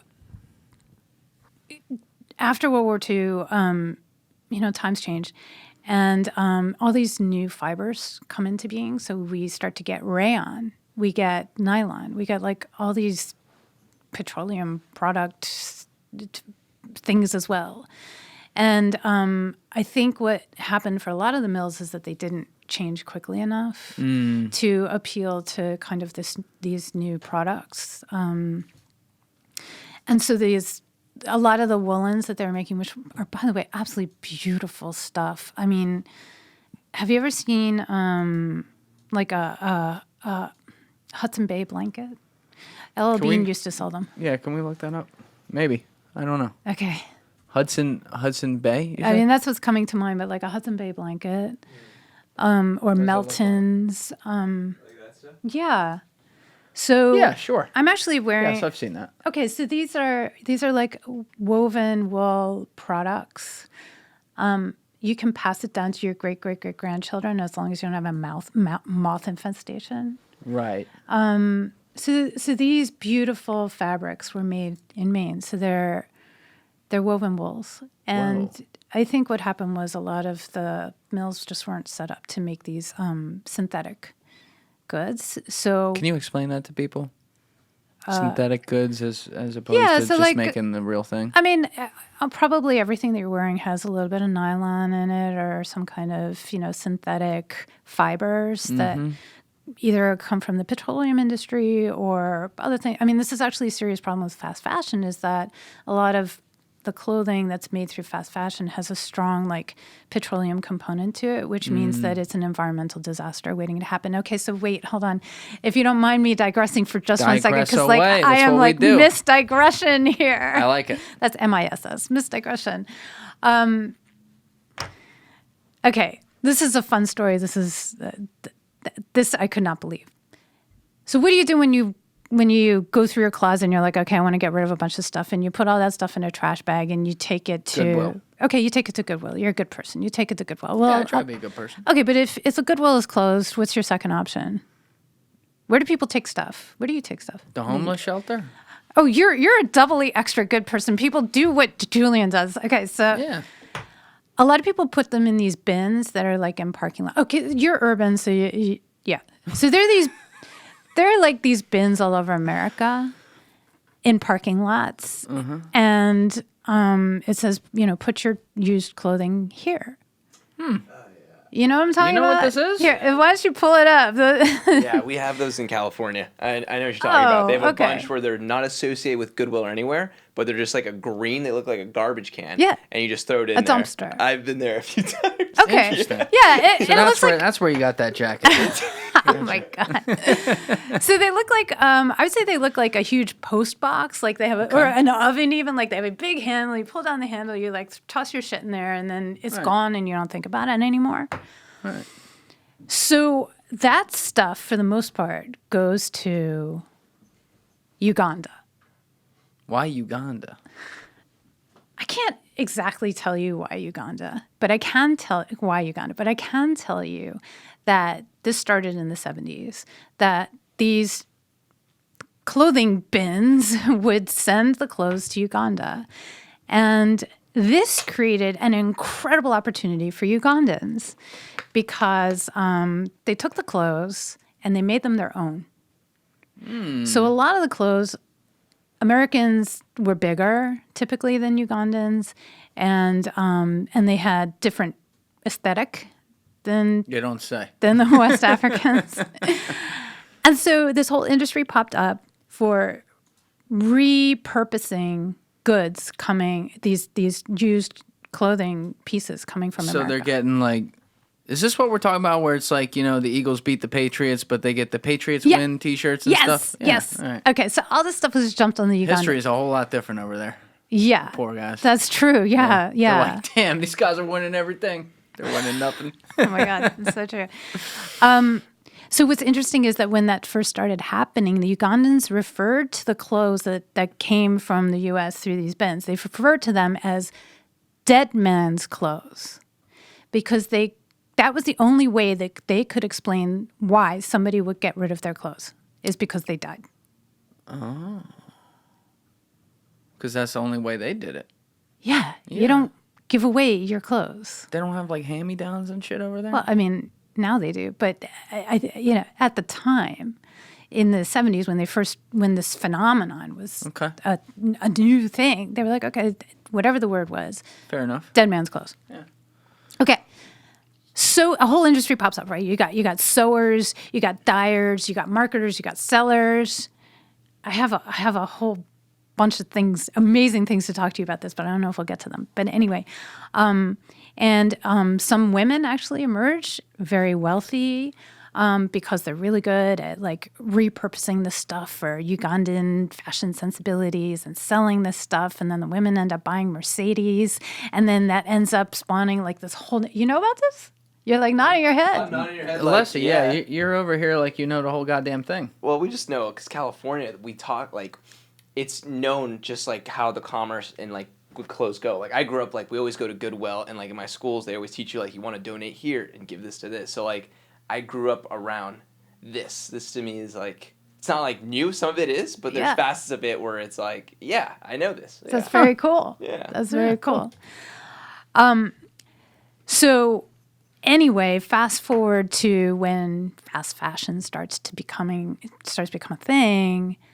And now we got all these crap ass clothes that we're sending over to Uganda, and the Ugandans are opening up the packages and they're like, what the fuck are we going to do with this trash? Literal trash. Who is this Fruit of the Loom? They used to be good. Yeah. No, 100%. Yeah. Get this. It's literal trash. We're shipping billions of tons of it to them every year. They don't know what to do with this garbage.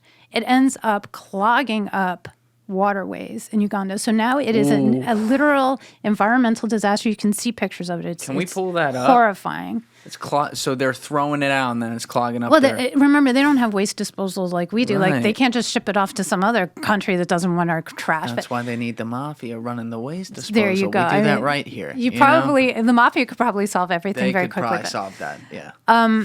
So, yes, mounds and mounds and mounds and mounds of literal garbage clothing, and toxic, by the way, because it's... Oh, wow. Oh, yeah, there you go. You got that. Yeah, that's the horror. I saw a similar type thing in Cairo when I was there, and that's just not what you're talking about, but I saw a very similar...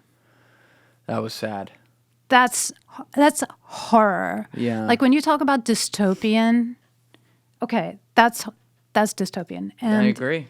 Look at the cows. Oh yeah. So this stuff has so much petroleum and toxic dyes in it that the main market where they sold this stuff in Uganda ended up going up in flames, I think, in 2018. Wow. That's DEFCON 5 stuff right there. Yeah, yeah. That's scary. Yeah, so when people say to me, we can't make things anymore, cheap clothes, how do you compete? It's like, dude, we can't not do this. Yeah. I think you're making great arguments for that. What I want to know, though, is, because, again, when you were coming into this with Ben and Whitney, they're 7-8 years into their business, and now they're changing to something else to produce under an emergency. But obviously they had success building up to that. How hard was that to be able to do, though? Because, again, they're in apparel, which is like the lowest common denominator with this stuff. Like, how did they build a business in the first place that said, we're making hoodies here in America, and goddamn it, it's successful? Exactly. So they were smart. They were selling mostly to unions. Yeah. So that's what I mean about unions. Unions are so powerful economically in many ways. The idea that unions support unions, yes. like it's the antidote to what you were talking about the power of the individual billionaire. This is the antidote. So unions are people. They're just people like you and me who are working together to support each other. And in this case, the unions all across the country want to support American workers. And how do you do that? You buy American-made goods. Yes. That's one of the ways that you do it. Unions support each other. And the unions felt very strongly that everything that they purchase for their workers should be made by American workers. Wow, that's cool. Yeah.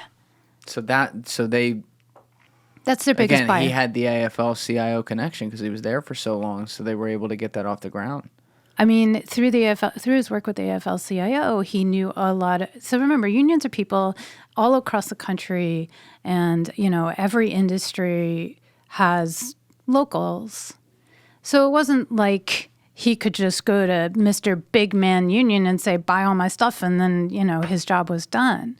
Like, Ben spends a huge part of his year traveling from small local convention to small local convention, speaking to individual unions, doing all kinds of things to sell his goods. And so his job really is to let people know that if they want to buy swag or uniforms or whatever it is for their folks, that there is a company out there, a union company, making clothes in America. Does he look at this like, because again, he did have through his work, he had that connect to be able to do that. Does Ben today look at this as realistic to expect of, say, the company that's starting up in apparel to get off the ground if they don't have a connection like that? Right.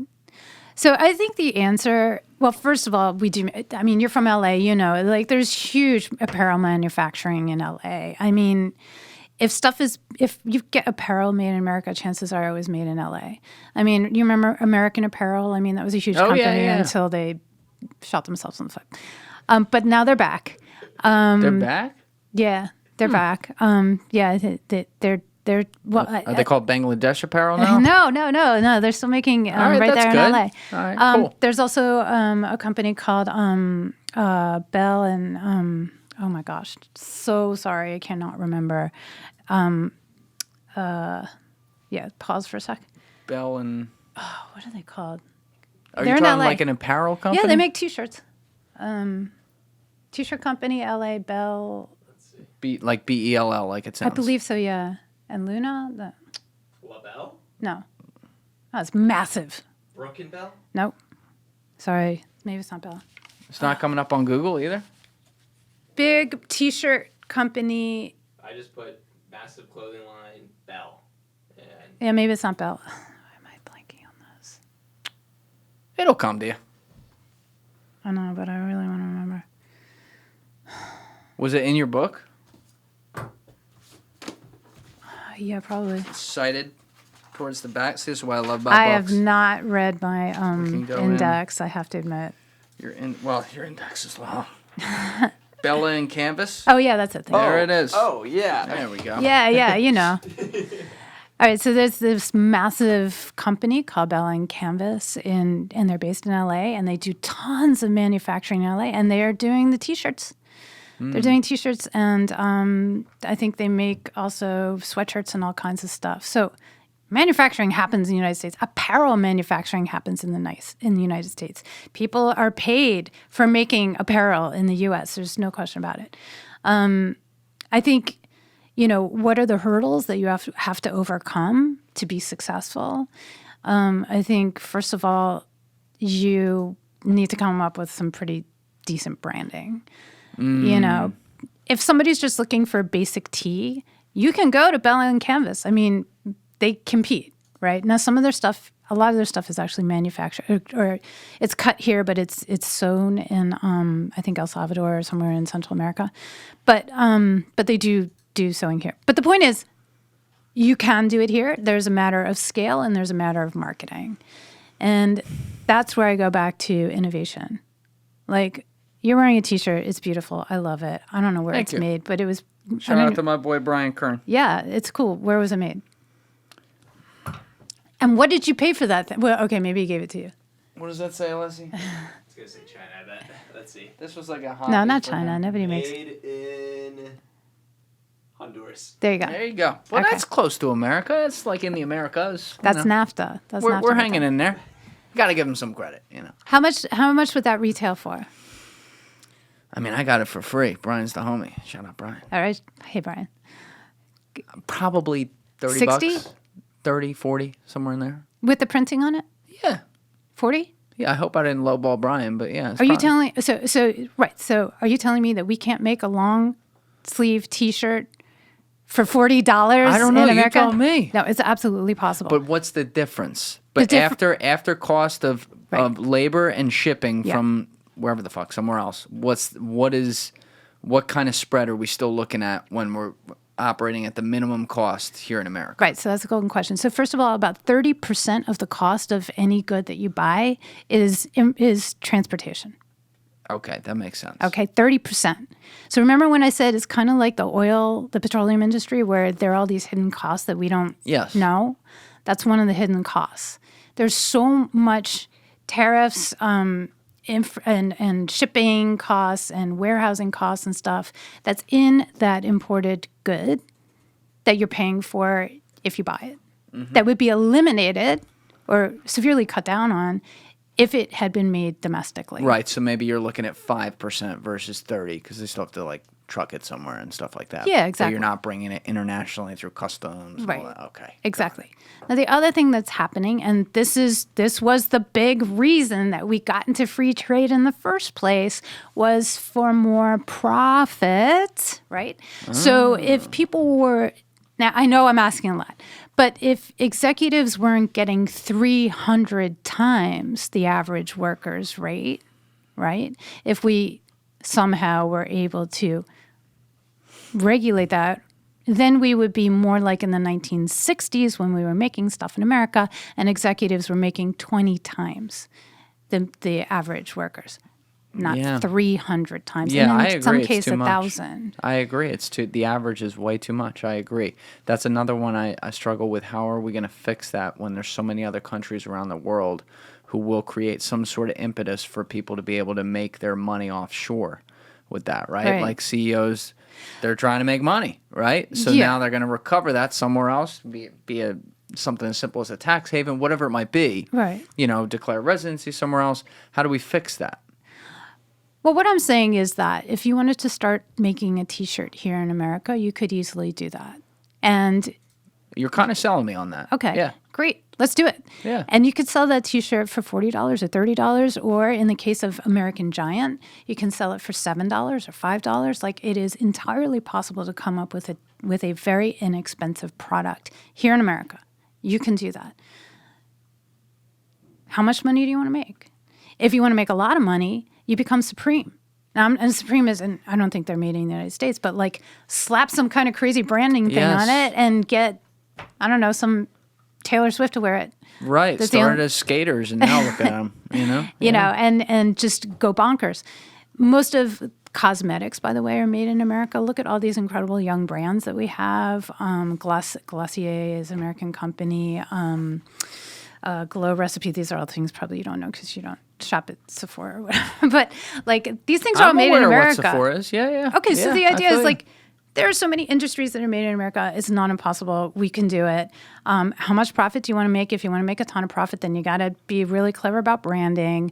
But the fact is, ripping off the worker does not necessarily create a cheap product. When you rip off the worker, it means there's more money in profit to goose an executive's I understand. pay, I understand.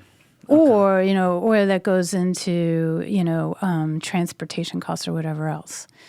But ripping off the worker is kind of the last thing that you do to squeeze the last little piece of profit out of the good. Meaning they're not sending shit to Cambodia to sell the $40 for $30 now. They're sending it to Cambodia to sell it for 40 but make more money on that. 100%. Okay.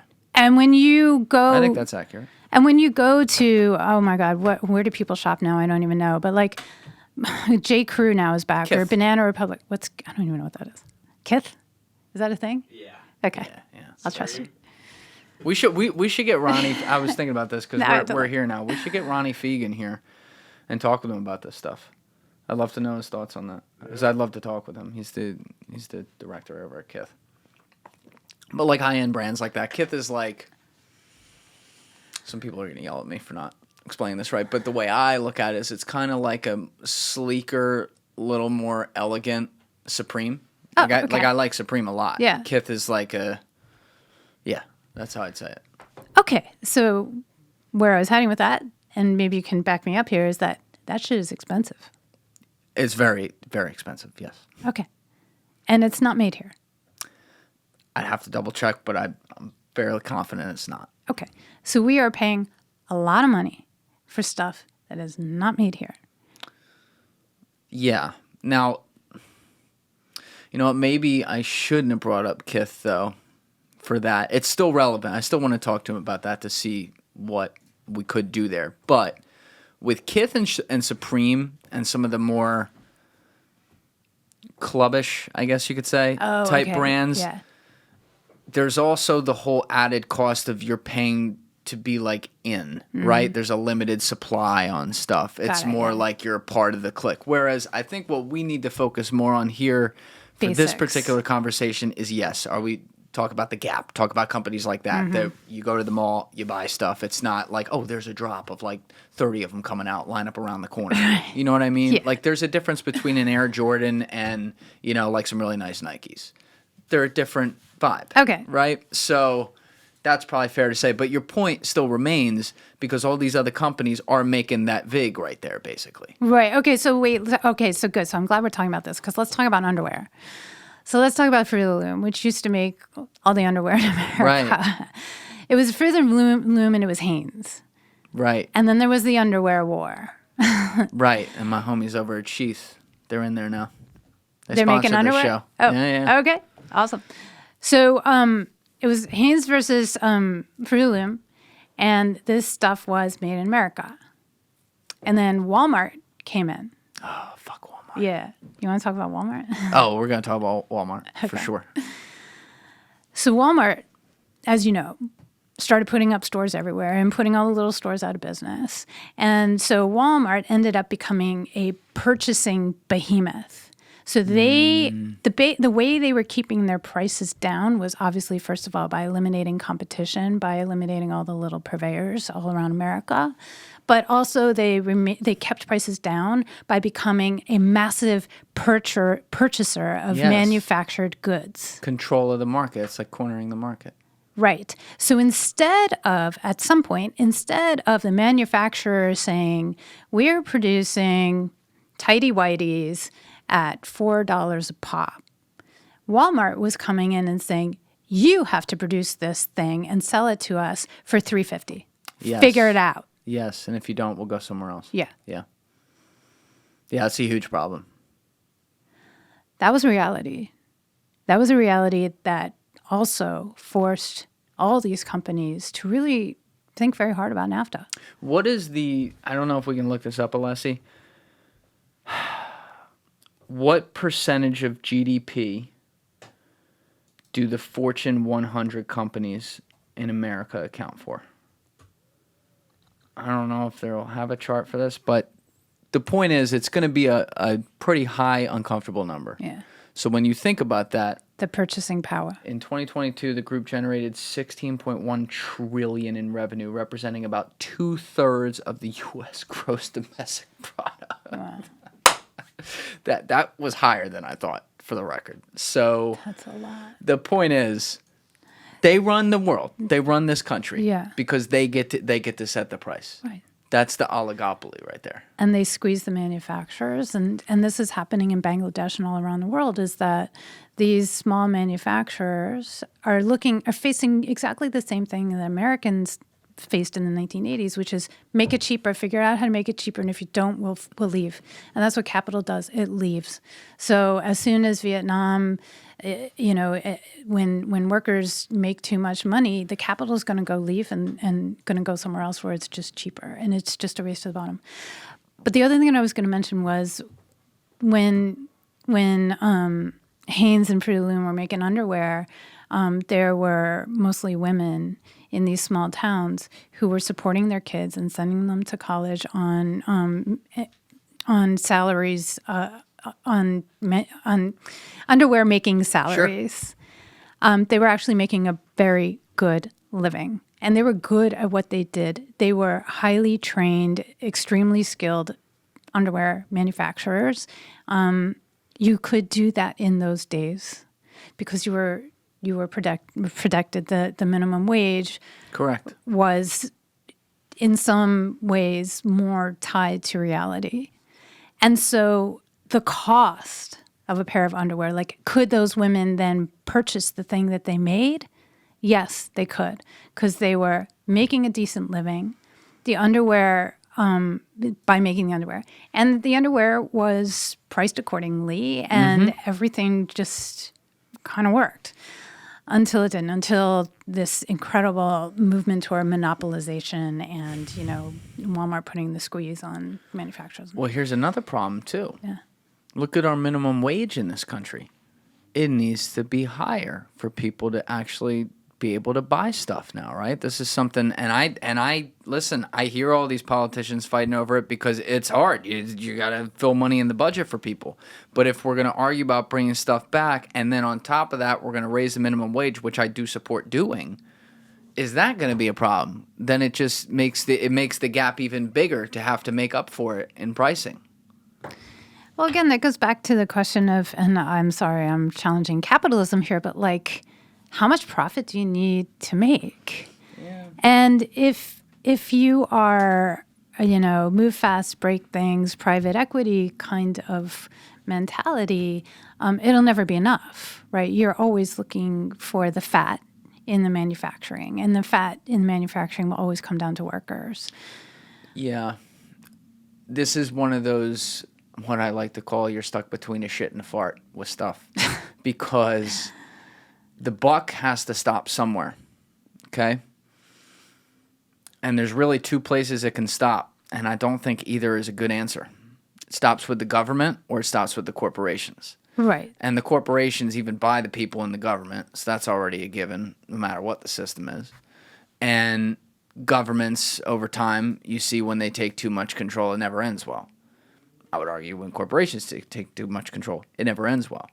So again, how do we get that happy medium where there's going to be some stuff you don't like? You're going to have corporations who have the ability to, fund some of the politicians they want. That's always going to be reality. But how do we get a situation where they can coexist and you can live in some sort of more utopian scenario where, say, as an example, the CEO pay average over the average worker isn't 300, instead it's 80 or something like that? How do you get there without either A, government taking too much control, or B, corporations taking too much control?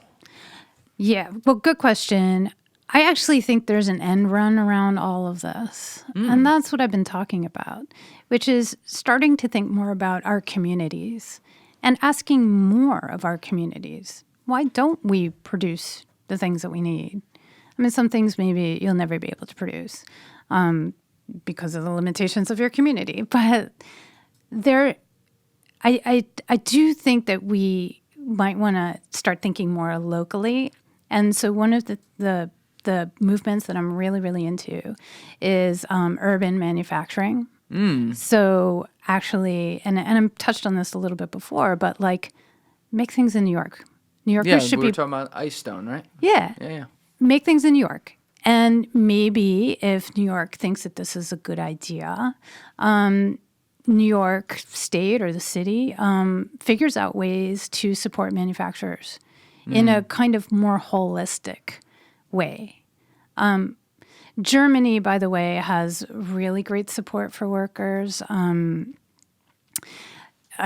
We could definitely talk about that, but I think the idea is like, this is our community. I'm a consumer, I'm a maker, I'm a teacher. All those things work together. So I kind of sound a little bit like a utopian, like, oh, American consumers should just give a shit. And then they should push their legislators and mayors or whatever to like care and support manufacturing any way we can. But I've seen amazing things in my lifetime, and some of that stuff has come from people, right? Not from governments, not from corporations, but from people. People do amazing things when they want to. I've seen incredible things in my lifetime. I was just thinking about it when I was coming over here. I've seen America put a man on the moon. I've seen talk to this guy, he'll say allegedly. Oh, okay, allegedly. A very elaborate hoax. Not true at all. The camera, not true. We definitely put a man on the moon. Go ahead. All right. So I don't know. We can talk about that. You saw a man on the moon. I mean, in my lifetime, America put a man on the moon, right? We saw the fall of the Berlin Wall and the fall of the Soviet Union. That came from people. Yes. We saw a way to work with HIV and AIDS, which at one point was a completely deadly disease. It was a death sentence if you got it. We saw a vaccination for chicken pox. I got chicken pox when I was a kid. Yes, I'm one of those people who actually I had did. it too. Oh, you did? Yeah, I did. What was wrong with the mother? You didn't go? Oh, no, maybe the vaccine came out. It was definitely like right after or something. There was a long period still. I even remember in the 2000s, like if a kid got it, like they'd have the other kids stay over. Yeah. Okay. Huh. Okay, so I did have the chicken pox. I'm pretty sure. Okay. I got to double check that. I'm like 99% sure I had So it. my daughter was born in 2001, and she definitely got the vaccine. And I was like, oh, man, you're never going to get chickenpox. Well, that was a rite of passage. Is now you don't have. Yeah, I'm now kidding. you don't get it. But, and I could go on and on. I mean, we have CRISPR. Like, we're fucking editing genes. CRISPR's nuts, man. All right. We have AI. We're like 5 years away from the singularity. Right? I believe. If we don't already have it. Yeah. Okay. Fair. We have robots that can do anything. So I think we can do this. I think Americans can start manufacturing locally all kinds of things. I think, like I said, it would take a shift in industrial policy to allow people like Ben and Whitney to just fucking do their jobs. So one of the things that holds them back, it's not finding people to buy their sweatshirts. That's not hard. But what does make life very difficult for them, for example, is health insurance. And this is pretty close to number one in American Manufacturers Association, which is a lobbying organization. A number one concern for them is that small manufacturers, small businesses in general, like trying to cover health care for employees is just a huge crapping headache. Yeah. It's really hard. Yeah, that's another one. It's like, so I feel like, and I hope I'm wrong about this, I feel like in my lifetime it's always going to be a big argument, right? Like how do we make the best system with that? Because you need people to have health care. But then when you are Ben and Whitney versus Walmart, economy of scale is a thing, Well, right? I mean, Walmart doesn't even pay employees health care, so that's They why don't. so many Walmart workers were getting assistance from the government. I mean, How does that work? Oh, so Real quick, can I just go to the bathroom Yeah, and you please explain this? do. Yeah, I want you to explain that. All right, we're back. So you were about to talk about how Walmart is not paying a lot of their health care for employees. yeah, I and how mean, that works. unfortunately, this has been reported for forever. But I mean, the truth is that what they do is they hire shift workers who are actually working full time, but because we see the same thing with like Uber and other companies. But so you hire them as shift workers, and so and I think the idea is like you keep their hours under I've heard about 34 this. hours or something Yep. like that. Yeah. And then you don't have to do a lot of things. You're no longer a steward of your employers. Right. You merely hand them a check, and the agreement is that they show up for work. And so because of that, I don't know what percentage, but it's an astonishing number of Walmart workers are actually on government assistance because they're not making enough money and are not fully supported enough to be able to, feed their families or pay for health care or, actually, did you, I'm sure you know this, but medical costs are the leading cause of bankruptcy in the United States. I have heard that before. Yeah. Yeah. It's not surprising. No, I mean, that stuff gets out of control. right, because employers are supposed to provide health care, and it's extremely expensive. And so what they offer is this, beautiful array of choices. But actually, there was this insurance executive who then retired and started telling the American people that when you hear the word choice, your brain should explode, because choice merely means that we are offering you really inferior products for very little money so that you can say that you're insured, but the fact is that we provide almost nothing. Yeah. Which is why the American ACA, they call it Obamacare, but that's why it was in part created, to ensure that, like, if you do have health insurance, if somebody's selling you health insurance in America, at least it's going to cover some things. Right. And then there's always, but to your point, there's always holes in things. Like when I changed, I was on the corporate healthcare plan when I worked on Wall Street, right? So then I went off on my own with no money, and I had to change to my own healthcare plan. I was having some bad health problems at the time too. So, it mattered what I did. And I think I had to go through in the first 6 months, because then I'd have like doctor's appointments and procedures and stuff, and I'd learn after the fact, oh shit, that's not covered. I had to go through like 3 different plans just to get to one that's like mediocre, and I pay a lot for it. I mean, it's a lot of money You pay every month. so much. And I've just forgotten about it, because I've been used to it now for a few years. But, I look at that and I'm like, I'm lucky I'm a single guy. I don't have a family to support and things like that. I can't even imagine if I had to, work a job with limited upside and I had, 2 kids and a wife and we had to find a way to get this coverage correct. God forbid I had to cover it myself. Or God forbid, you look at like Ben and Whitney, they started their own business, right? So they're... And I think they have kids too, right? They have 3 so kids. They're covering, I would imagine, as they're building that business, trying to get off zero every day, they're having to cover the healthcare of all that. That's a common American story. It makes it difficult. And here's a dystopian reality. When you call to buy health insurance, I'm sure you did this. They're like, so do you plan on having cancer in the next 6 months? I mean, like, right? Because you're supposed to be choosing what's best for you. And you're like, no, I'm definitely not getting cancer in the next 6 months. Feel good Oh, about good. Okay, so are you going to get hit by the crosstown bus in the next 6 months? Because that also, you'll have to factor that in. And it's like, no, actually, I have no plans.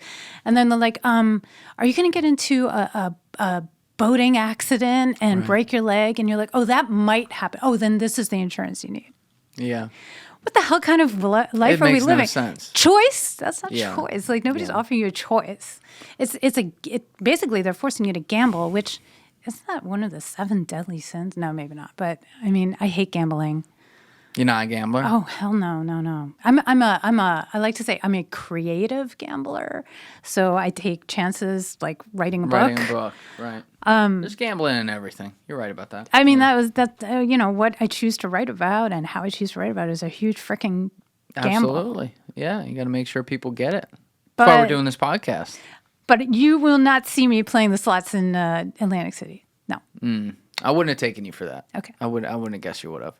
But we were actually just talking off camera right before we went back on at the break about the problem with convenience. And Alessi was chiming in on this about, made in the USA, what he looks at and what he doesn't. And it's usually just like, he was saying, if I need to go buy this thing right now, if I need to buy gym shorts or something and the store's right there, I go get it. Yeah. Right. And there are only 24 hours in the day. You got to sleep 6 to 8 of them, whatever it is. And, people got to go about their life. I use this example for a lot of things. I understand this. So what are the best ways to do this conveniently to be able to, if I got to buy some right away, I can know that I'm going somewhere where it's made in America for a given product. We were talking about plugging in made in America to Amazon and how that's not reliable. So like what can we do? Yeah, exactly right. So, starting in 1992 when NAFTA was passed, suddenly we were flooded with foreign-made goods, and now it's just like everywhere, and you can't avoid it. It's very, very difficult. So good. So the question is, where do I go? Well, unfortunately, I do spend a lot of time researching. I am a journalist, and so when I want to buy stuff, to be honest, I need underwear. I know Hanky Panky is made in America. Commando, a lot of it is made in America. This is women's underwear. So I just have a go-to companies that I know are made in America. But there is a lot of bait and switch. What do you mean bait and switch? So a lot of companies start out saying we're made in USA, and that's part of their brand. And then they offshore just a little bit here and a little bit there, and maybe they're bought by a private equity firm, and before you know it, you're loyal to this brand, and they're not making anything anywhere near your local. Right. I think Carhartt was actually a really good example of that. We were talking about Carhartt, where the idea is it's an American brand. It's made in USA. Well, it's definitely an American brand. Most of it is not made in the USA anymore. So your question is a good one. I wish I had a good answer for you. I really do. There are these aggregators on the web that are like, we'll show you all the made in USA stuff.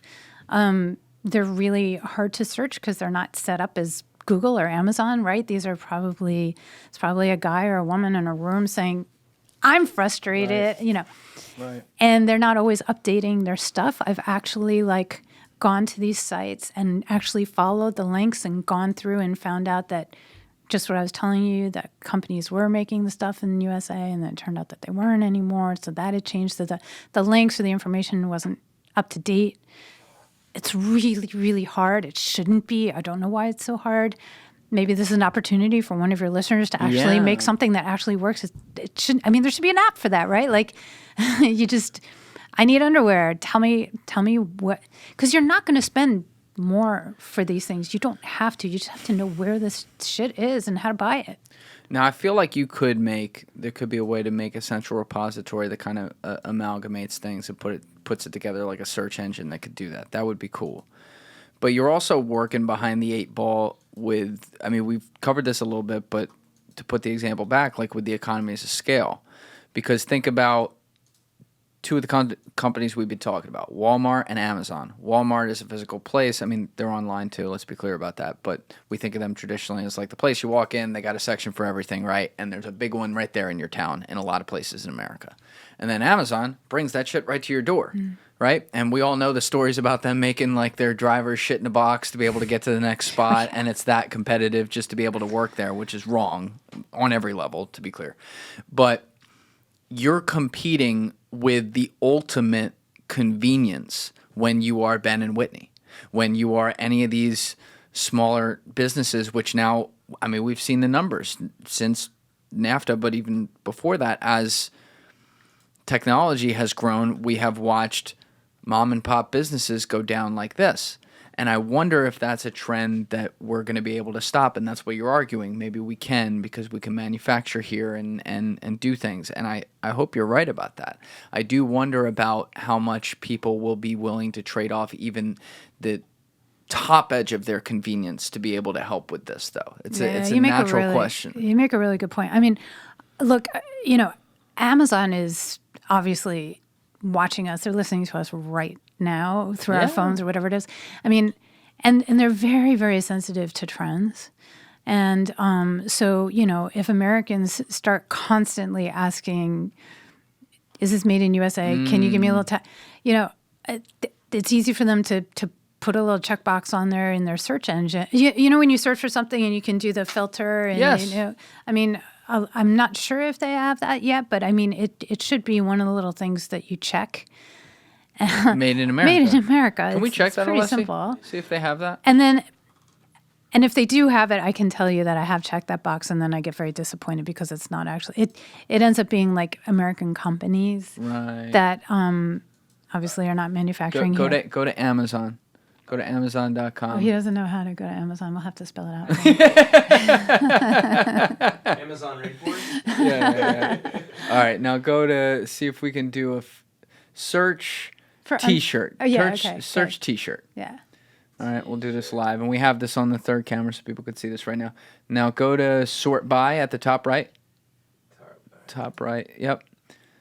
Is there any way? No, I'm talking about on the left, like all the options on the left. Right? Over here. Climate pledge friendly? Oh. Okay. See, so that's a new thing. They didn't have to put that on there, but obviously consumers give a shit. Go down. American Apparel? Well, that's just a brand. It's a brand, yeah. Go down, classic fit, birthday, great. Occasion. Size, description. International. Nope, that's a shipping choice. So they don't even have it. Right. Yeah, they do well to do that. I mean, I don't see how they lose on it, too, because Amazon's just a giant repository of stuff. Yeah. Like, how could they lose? How could they lose? They don't care as long as they're doing the delivering. But the point is that they're not going to add a checkbox on that list on the side unless people ask for it and or it benefits them. Okay, now that's a good solution because that can work with the existing hierarchical system and build in something positive to it. Okay. Right. That makes sense. I mean, that would be a really simple fix, wouldn't it? Like, just check that box, and then you get anchor. Like, for example, if you're looking for, I'm just touting all the really cool companies that I know about, but like, if you want glass containers for food storage, I don't know if you do food storage, but Anchor Hocking is an American company. They make stuff right here. There's no reason that you need to buy stuff made in China. It costs just about the same, and it supports your fellow Americans. And the money stays in here. Oh, let me just talk about one more thing. It's called the multiplier effect. Have you heard about this yet? I have definitely heard that term, but please explain. I mean, I'm sure it can apply to like many different industries and different whatever constructs. But in economics, the multiplier effect that I'm talking about is $1 that is spent in a community, like for a local business, stays in the community. It actually does a little round of the community 3 or 4 times before it actually leaves the community. There are studies that have shown this. And while it's bouncing around the community, and it's actually growing because it's supporting the local community. So the people are benefiting from it, and it grows, and then it eventually exits. So it's a really powerful reminder of what happens when you support your community by buying stuff. Keeping the resource within. Yeah. Yeah. Yeah. That's a great example right I there. love that. Yeah, I mean, the emphasis, you talked about like Amazon being on top of trends and stuff. I do wonder about some of the more eclectic things we're seeing as Gen Z is starting to come up, where they are a little less concerned with every single frame and what it looks like as opposed to millennials.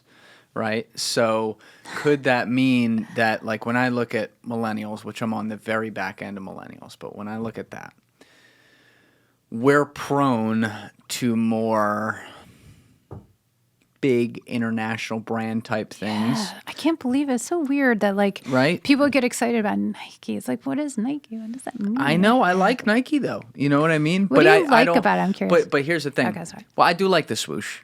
It's a good look. But, like, I'm not the guy who's going to make or break on that stuff. I don't give a shit. Like, if it's Nike and I like it, I'm buying it. If it's not Nike, I'm not going to not buy it. Okay. Right? You know what I mean? Yeah. A lot of millennials aren't like that, though. They're like, what does everyone else have? What's on Instagram? What are people wearing? I want that, too. There's a way to shift this back, though, to local community if social media begins to focus more, and I've seen this a little bit, on what the people around you are doing. I'll give you an example. We had a video a couple years ago. It was a clip I made, and it was probably one of the prouder moments in my podcast because it was unplanned what ended up happening. But it was a video. My friend Jim Diorio was on the podcast the first time he was on here back in the day. And he told a story. He's a West Pointer. So he told a story about this kid, CJ, at West Point, who tragically as a senior died during a drill there. And he had seen CJ because he was a star wrestler towards what was the end of his career, I guess, at that point. And CJ's parents are from North Jersey, around where Jim is. So he ended up meeting them and whatever. And he told this very emotional story about when he met CJ's dad, who had been a Secret Service agent, the whole bit. And, he's like, man, how could this guy deal with losing his son like that? Like, I can't even imagine this. And, I'll let the clip do the talking, but Jim was emotionally gripped by it. And so when I put out this clip, I didn't tell Jim I was going to go make this clip from that episode or whatever. I just decided one night to make it, and I was sitting there, and I felt on this one I was really taking my time because I'm like, there's a level of respect I have for what happened here and who's involved. I want to make sure we do this right. So we put it out, and, it did millions of views, which is great. But when I put the clip on TikTok, I had captions on it, and I used the TikTok captions, which at the time, this doesn't matter as much now, but that's even better because TikTok is reading the data you're typing in. So I would type in, like when he said each word, obviously, for a caption. And so at some point, he said, from East Orange, New Jersey. And so what do you think happened? Everyone who is around who is from East Orange, or it was West Orange, New Jersey. Everyone who's from West Orange and the surrounding areas in New Jersey logging into TikTok, and TikTok knows their data on that, was getting the video. Huh. So on TikTok, if that thing did like 5 million views or whatever it was, I'm telling you 80% of them came from people who live within literally like an hour radius of that area. Wow. Or who are originally from there. Yeah. And so it created this communal effect, and I didn't know this, but at the time he had died, I think, 2 years before that. And so the first year, which is the year before this clip, there was his parents put together like a memorial golf tournament to raise money for the cause, whatever the cause is in his memory. It's like a scholarship fund and everything. And so the second one was about a month away when I put this clip out. And what I didn't know is that his mom was despondent because they couldn't get people to return calls about this golf tournament. It wasn't getting filled out. And she's like, oh my God, people already forgot about my son. This clip happens. The community sees it, right? Golf tournament was sold out the next day. Wow. And I get chills talking about that because it was, I'm posting a TikTok. I was sitting at my grandparents' house in Ocean City, New Jersey, not near West Orange, right? Post this thing, just making the clip right. And the way we were able to use technology formed a community online. So I say all that to say, I wonder if there are ways we can do this with fashion statements or with statements about the brands we work with which represent where we're from. Like I love, for instance, that I'm from New Jersey. All the listeners know that because I don't shut the fuck up about it, right? What if, if I could feel, if I were one of those people, and I'm not a great example, but if I were one of the many people who looks at, well, what is everyone else wearing and doing? What if we could all congregate around, oh, this is New Jersey clothing or something like that? That'd be very cool. Well, what you're talking about is the shift to localizing. And yes. It's so I'm Gen X, and I think there was this interest in authenticity. Mm-hmm. It was a reaction to globalization, and people were really looking for authentic experiences and authentic brands, whatever authenticity means. And now what you're talking about, and I never really thought about this before, was the idea that technology could help you accomplish that level of authenticity or localness that maybe a lot of us we feel we're missing. We want community. We want to feel part of something. I mean, when you're talking about brands, when you're talking about like the millennials wanting to wear whatever the thing is that's the next thing. I mean, is that not about showing that you belong? Yes. All those things are signifiers. And so the idea, you're right, that tech could like amplify that. And not only, by the way, is the branding of this thing somehow tied locally, but it's also manufactured locally. Like that's just another level of authenticity, community pride, support. Yeah, that could be amped up by tech. I love it. Let's make it happen. I feel like we figured it out. Like we got a roadmap, right? There's been some good ideas floating around in here today. I like it. I think you're right that people really care. I think you're right that there is desire to find common ground and support each other. I think that we have found that if you take that away from somebody, you don't have a lot left. Yeah, I agree. I mean, and that's kind of the danger of the modern world because we're so stuck right here, right? We're so stuck on worrying about how everything looks here that we're never present, right? And part of being in a community is you are present. The way this country was built was communities of people who just knew each other. They didn't have technology. They farmed their own farms. They produced their own clothes. They took care of each other, and they sent snail mail to the faraway town next door to find out what's going on over there and keep up with the affairs. There's something very eclectic but beautiful about that. I mean, it was never utopian, but getting back to the question of our men, our guys, our Americans, and how we're going to make sure that our guys are okay. Yeah. Like, I think there's a part of that here, right? Like, understanding that we are connected, but then connecting materially through the things that we wear, the things that we eat, identifying each other, through domestic manufacturing, giving men an opportunity to get into these different kinds of industries that are can be like so rewarding. I just feel like there's something there. I feel like what we have seen in kind of the demise of community and the pain that a lot of men are feeling has so much to do with the loss of manufacturing, which really anchored us to place. Yes.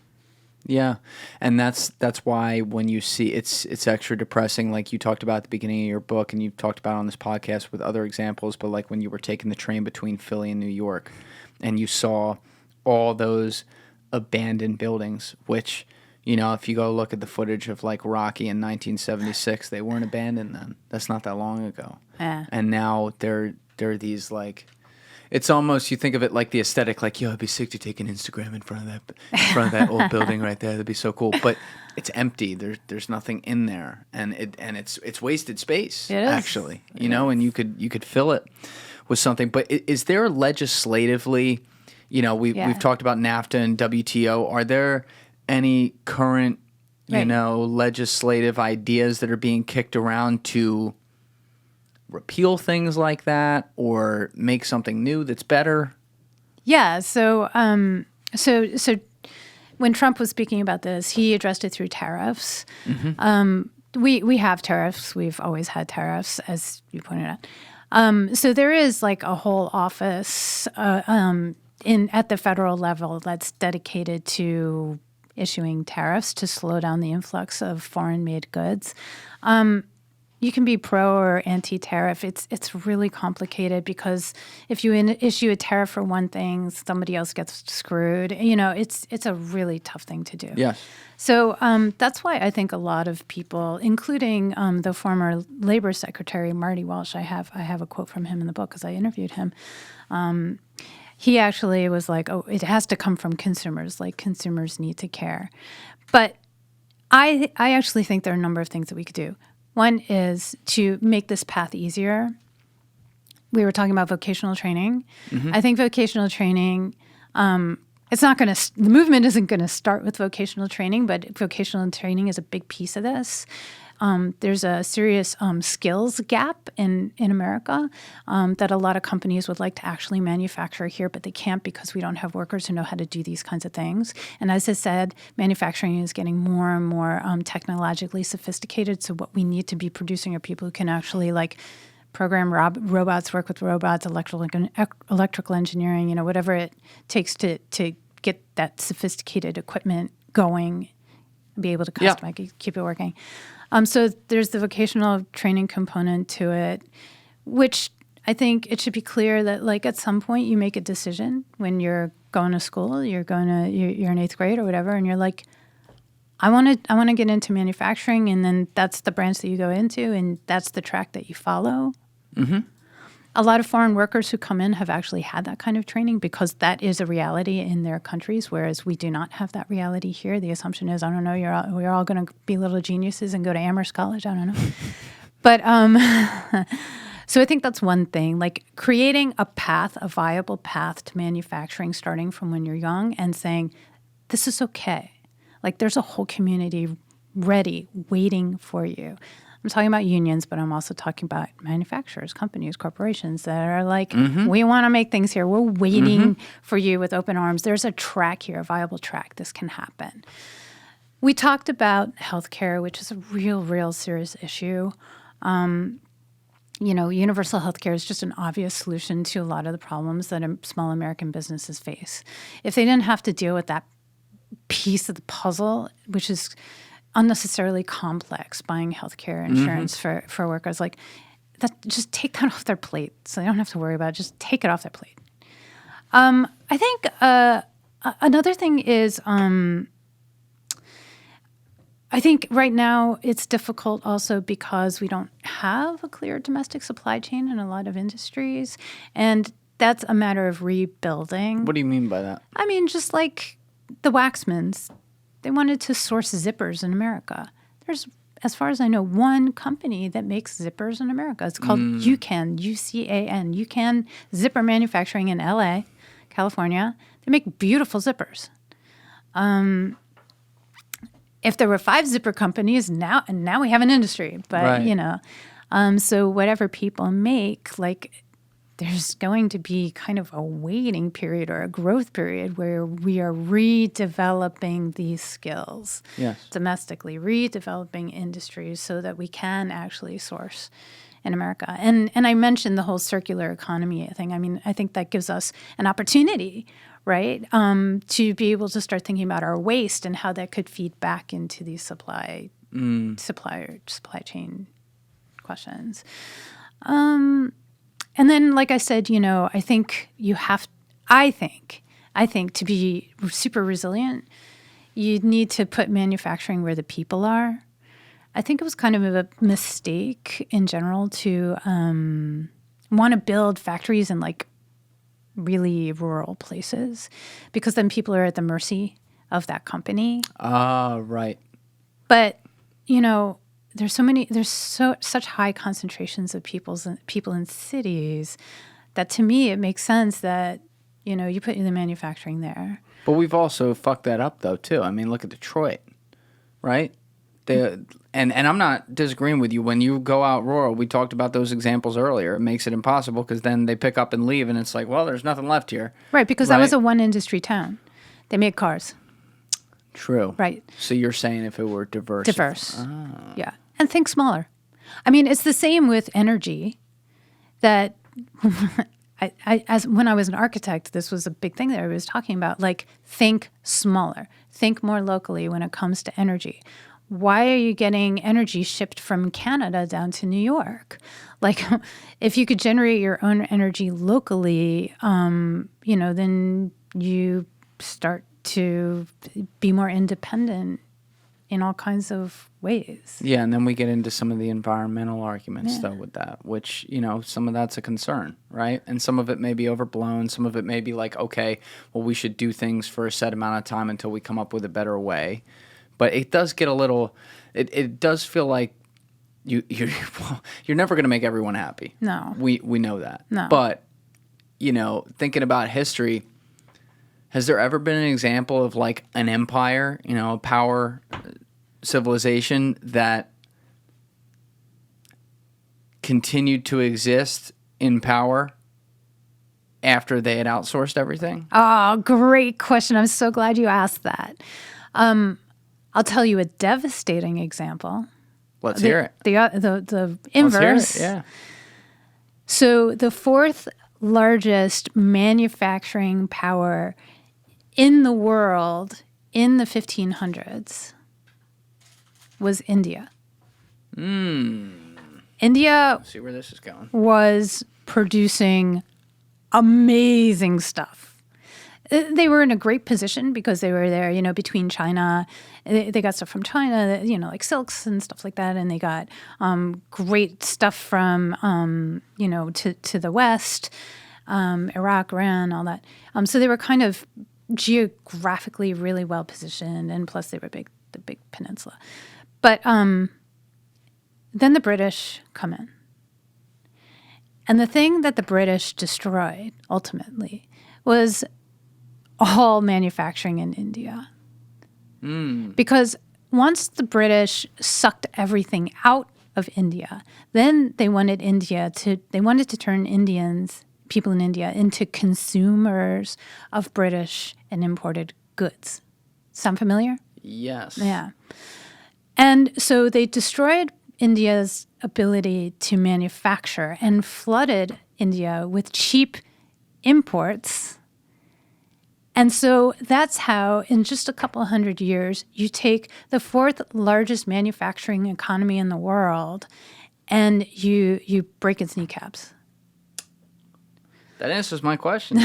Well, so that's the inverse. So your question is like, is there any country that ever lasted? But it answers my question about it's a big problem. Well, I think when you lose manufacturing, you lose your independence. Yes, exactly. You can no longer negotiate for things that benefit you because you're always trying to weigh how those decisions will affect things you desperately depend on. Yes.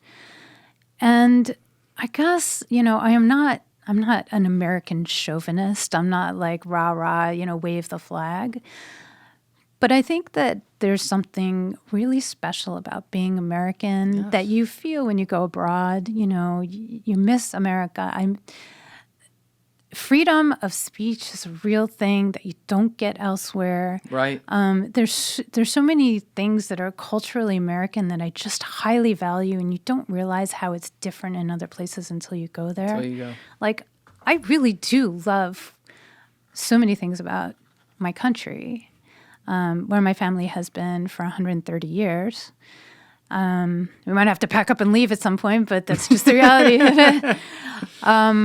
But, you know, I just also think that America could be a model for countries finding new ways to be independent of each other in some very important ways and supporting their citizens and their quest to, you know, protect themselves from the effects of climate change and that sort of thing. Like, I just feel like by controlling your manufacturing, it just you bring back the power to your citizens. Like, you're giving them the ability to control their own destiny.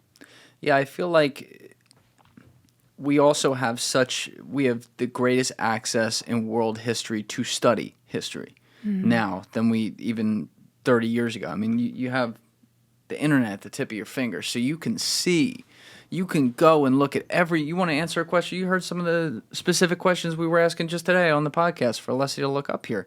It's like you can go answer some of your own questions on this stuff and figure out, okay, if this didn't work for them, in what parallel universe can we make sure that we don't do that, right? Because the world's 100%. different. It changes, but some things stay the same as far as like trends. And I think about that a lot because I'm like, damn, you know, if we're not, especially getting caught with our pants down when COVID started. I mean, you mentioned it was 90% of pharmaceuticals are produced elsewhere. Yeah. You know, companies like Ben and Whitney's had to go and make the PPE, which isn't even pharmaceuticals, by the way, but like they had to go make the emergency equipment, right? Because we couldn't get it.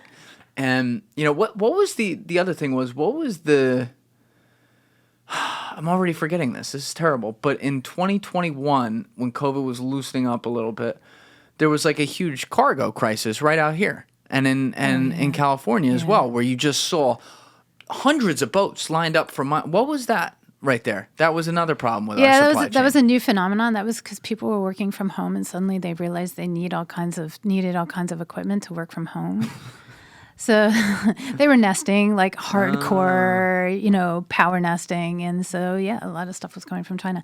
I wanted to tell you one more story, and I'll leave you with this because it's really interesting, and it addresses something that I think I've been anticipating that people are going to talk about this, so I just like to put it out there. What happens when corporations introduce imported products to developing countries?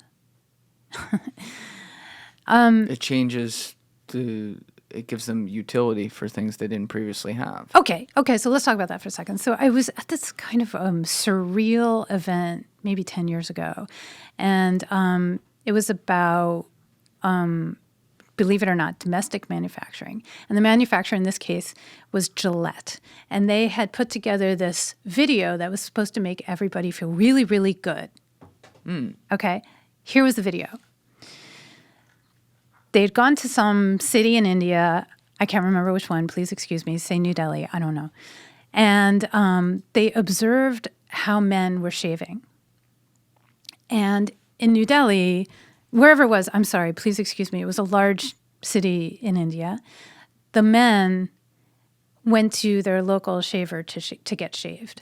So there were all of these tiny, tiny businesses, you know, just a one-man operation where they'd have a strop, you know, and the straight razor. Yeah. And they would use that straight razor forever, and they used the strop forever. And guys, when they needed a shave, would come in and get a shave. Like the old school Italian barbershop. 100%. Yeah. That's exactly what we're talking about. So Gillette is using this film as a promo. So they show like, oh, this is what men have to do to get a shave around here, right? Yeah. You go down to you exit your apartment or whatever, and you go down the street and there's a barber everywhere because dudes need to get a shave, and so they were providing a service. So Gillette was like, let's introduce the disposable razor. You know where this is going. Let's give these guys. What's the word? What's the special word? Freedom. Utility. Yeah, freedom. Now they can shave in the privacy of their own home. So the other thing that they did was, what attracts people in India? What kind of packaging should we put this new plastic fucking razor in? And it turns out that they liked mylar packaging. My God. Okay, so they flood the place with individually mylar bag wrapped shiny plastic disposable razors. You can imagine what happens. So first of all, immediately you put all these guys out of business, right? All these guys who've been shaving men forever, they're out of business. They're gone. There's no need for them anymore. Now you also have an ecological disaster because you have the wrapper. You also have an economic disaster because now these men are buying these razors and the money is going out of the country. So whereas before, remember I mentioned the multiplier effect where, you're paying Mr. Dude to shave your face and then Mr. Dude would go and like buy a tea at I don't know. You can see how that money would, okay, now it's gone out. So now you have piles and piles of trash, disposable razors. You've put a whole community out of work. And now men have to spend a chunk of their salaries to buy these plastic devices, which now can go up in price. Because as soon as you own a monopoly over this thing and you've put the alternative out of business, you have to buy the disposable razor. Right. And it creates a brand new cycle that's not good. No bueno, yeah. Yeah, the whole way across. Well, listen, you have done some mind-blowing research on history, and again, everyone can get your book down in the description below, Making It in America. It's a really cool story. I'm going to finish it after this conversation, but it's a really cool story, what you're doing. And as you said at the outset of this, because you know where my head goes with this stuff, but you're like, you want to inspire hope with this. Because my head is going right to the fall of American manufacturing, but this is actually, you are giving this success story of two people who were able to do it with their business. So let's see if we can make that a thing. And let's see if some of those other ideas we had in here could be like implemented by somebody smart out there. I don't know how to do it, but let's come together and figure it out. I would be entirely grateful for that. All right. Well, thank you so much for coming, Rachel. Hey, thank you. It's been a pleasure. All right. Everybody else, you know what it is. Give it a thought. Get back to me. Peace. Thank you for watching this episode, guys. If you haven't already, please smash that subscribe button and hit that like button on the video. It is a huge, huge help to getting our videos into the algorithm on YouTube. So thank you to everyone who does that. And also, if you don't already follow me on Instagram, you can get me at Julian Dorey Podcast for daily exclusive clips that we put out from the show, or on my personal page at Julian D. Dorey. The links are in the description below. See you guys for the next one.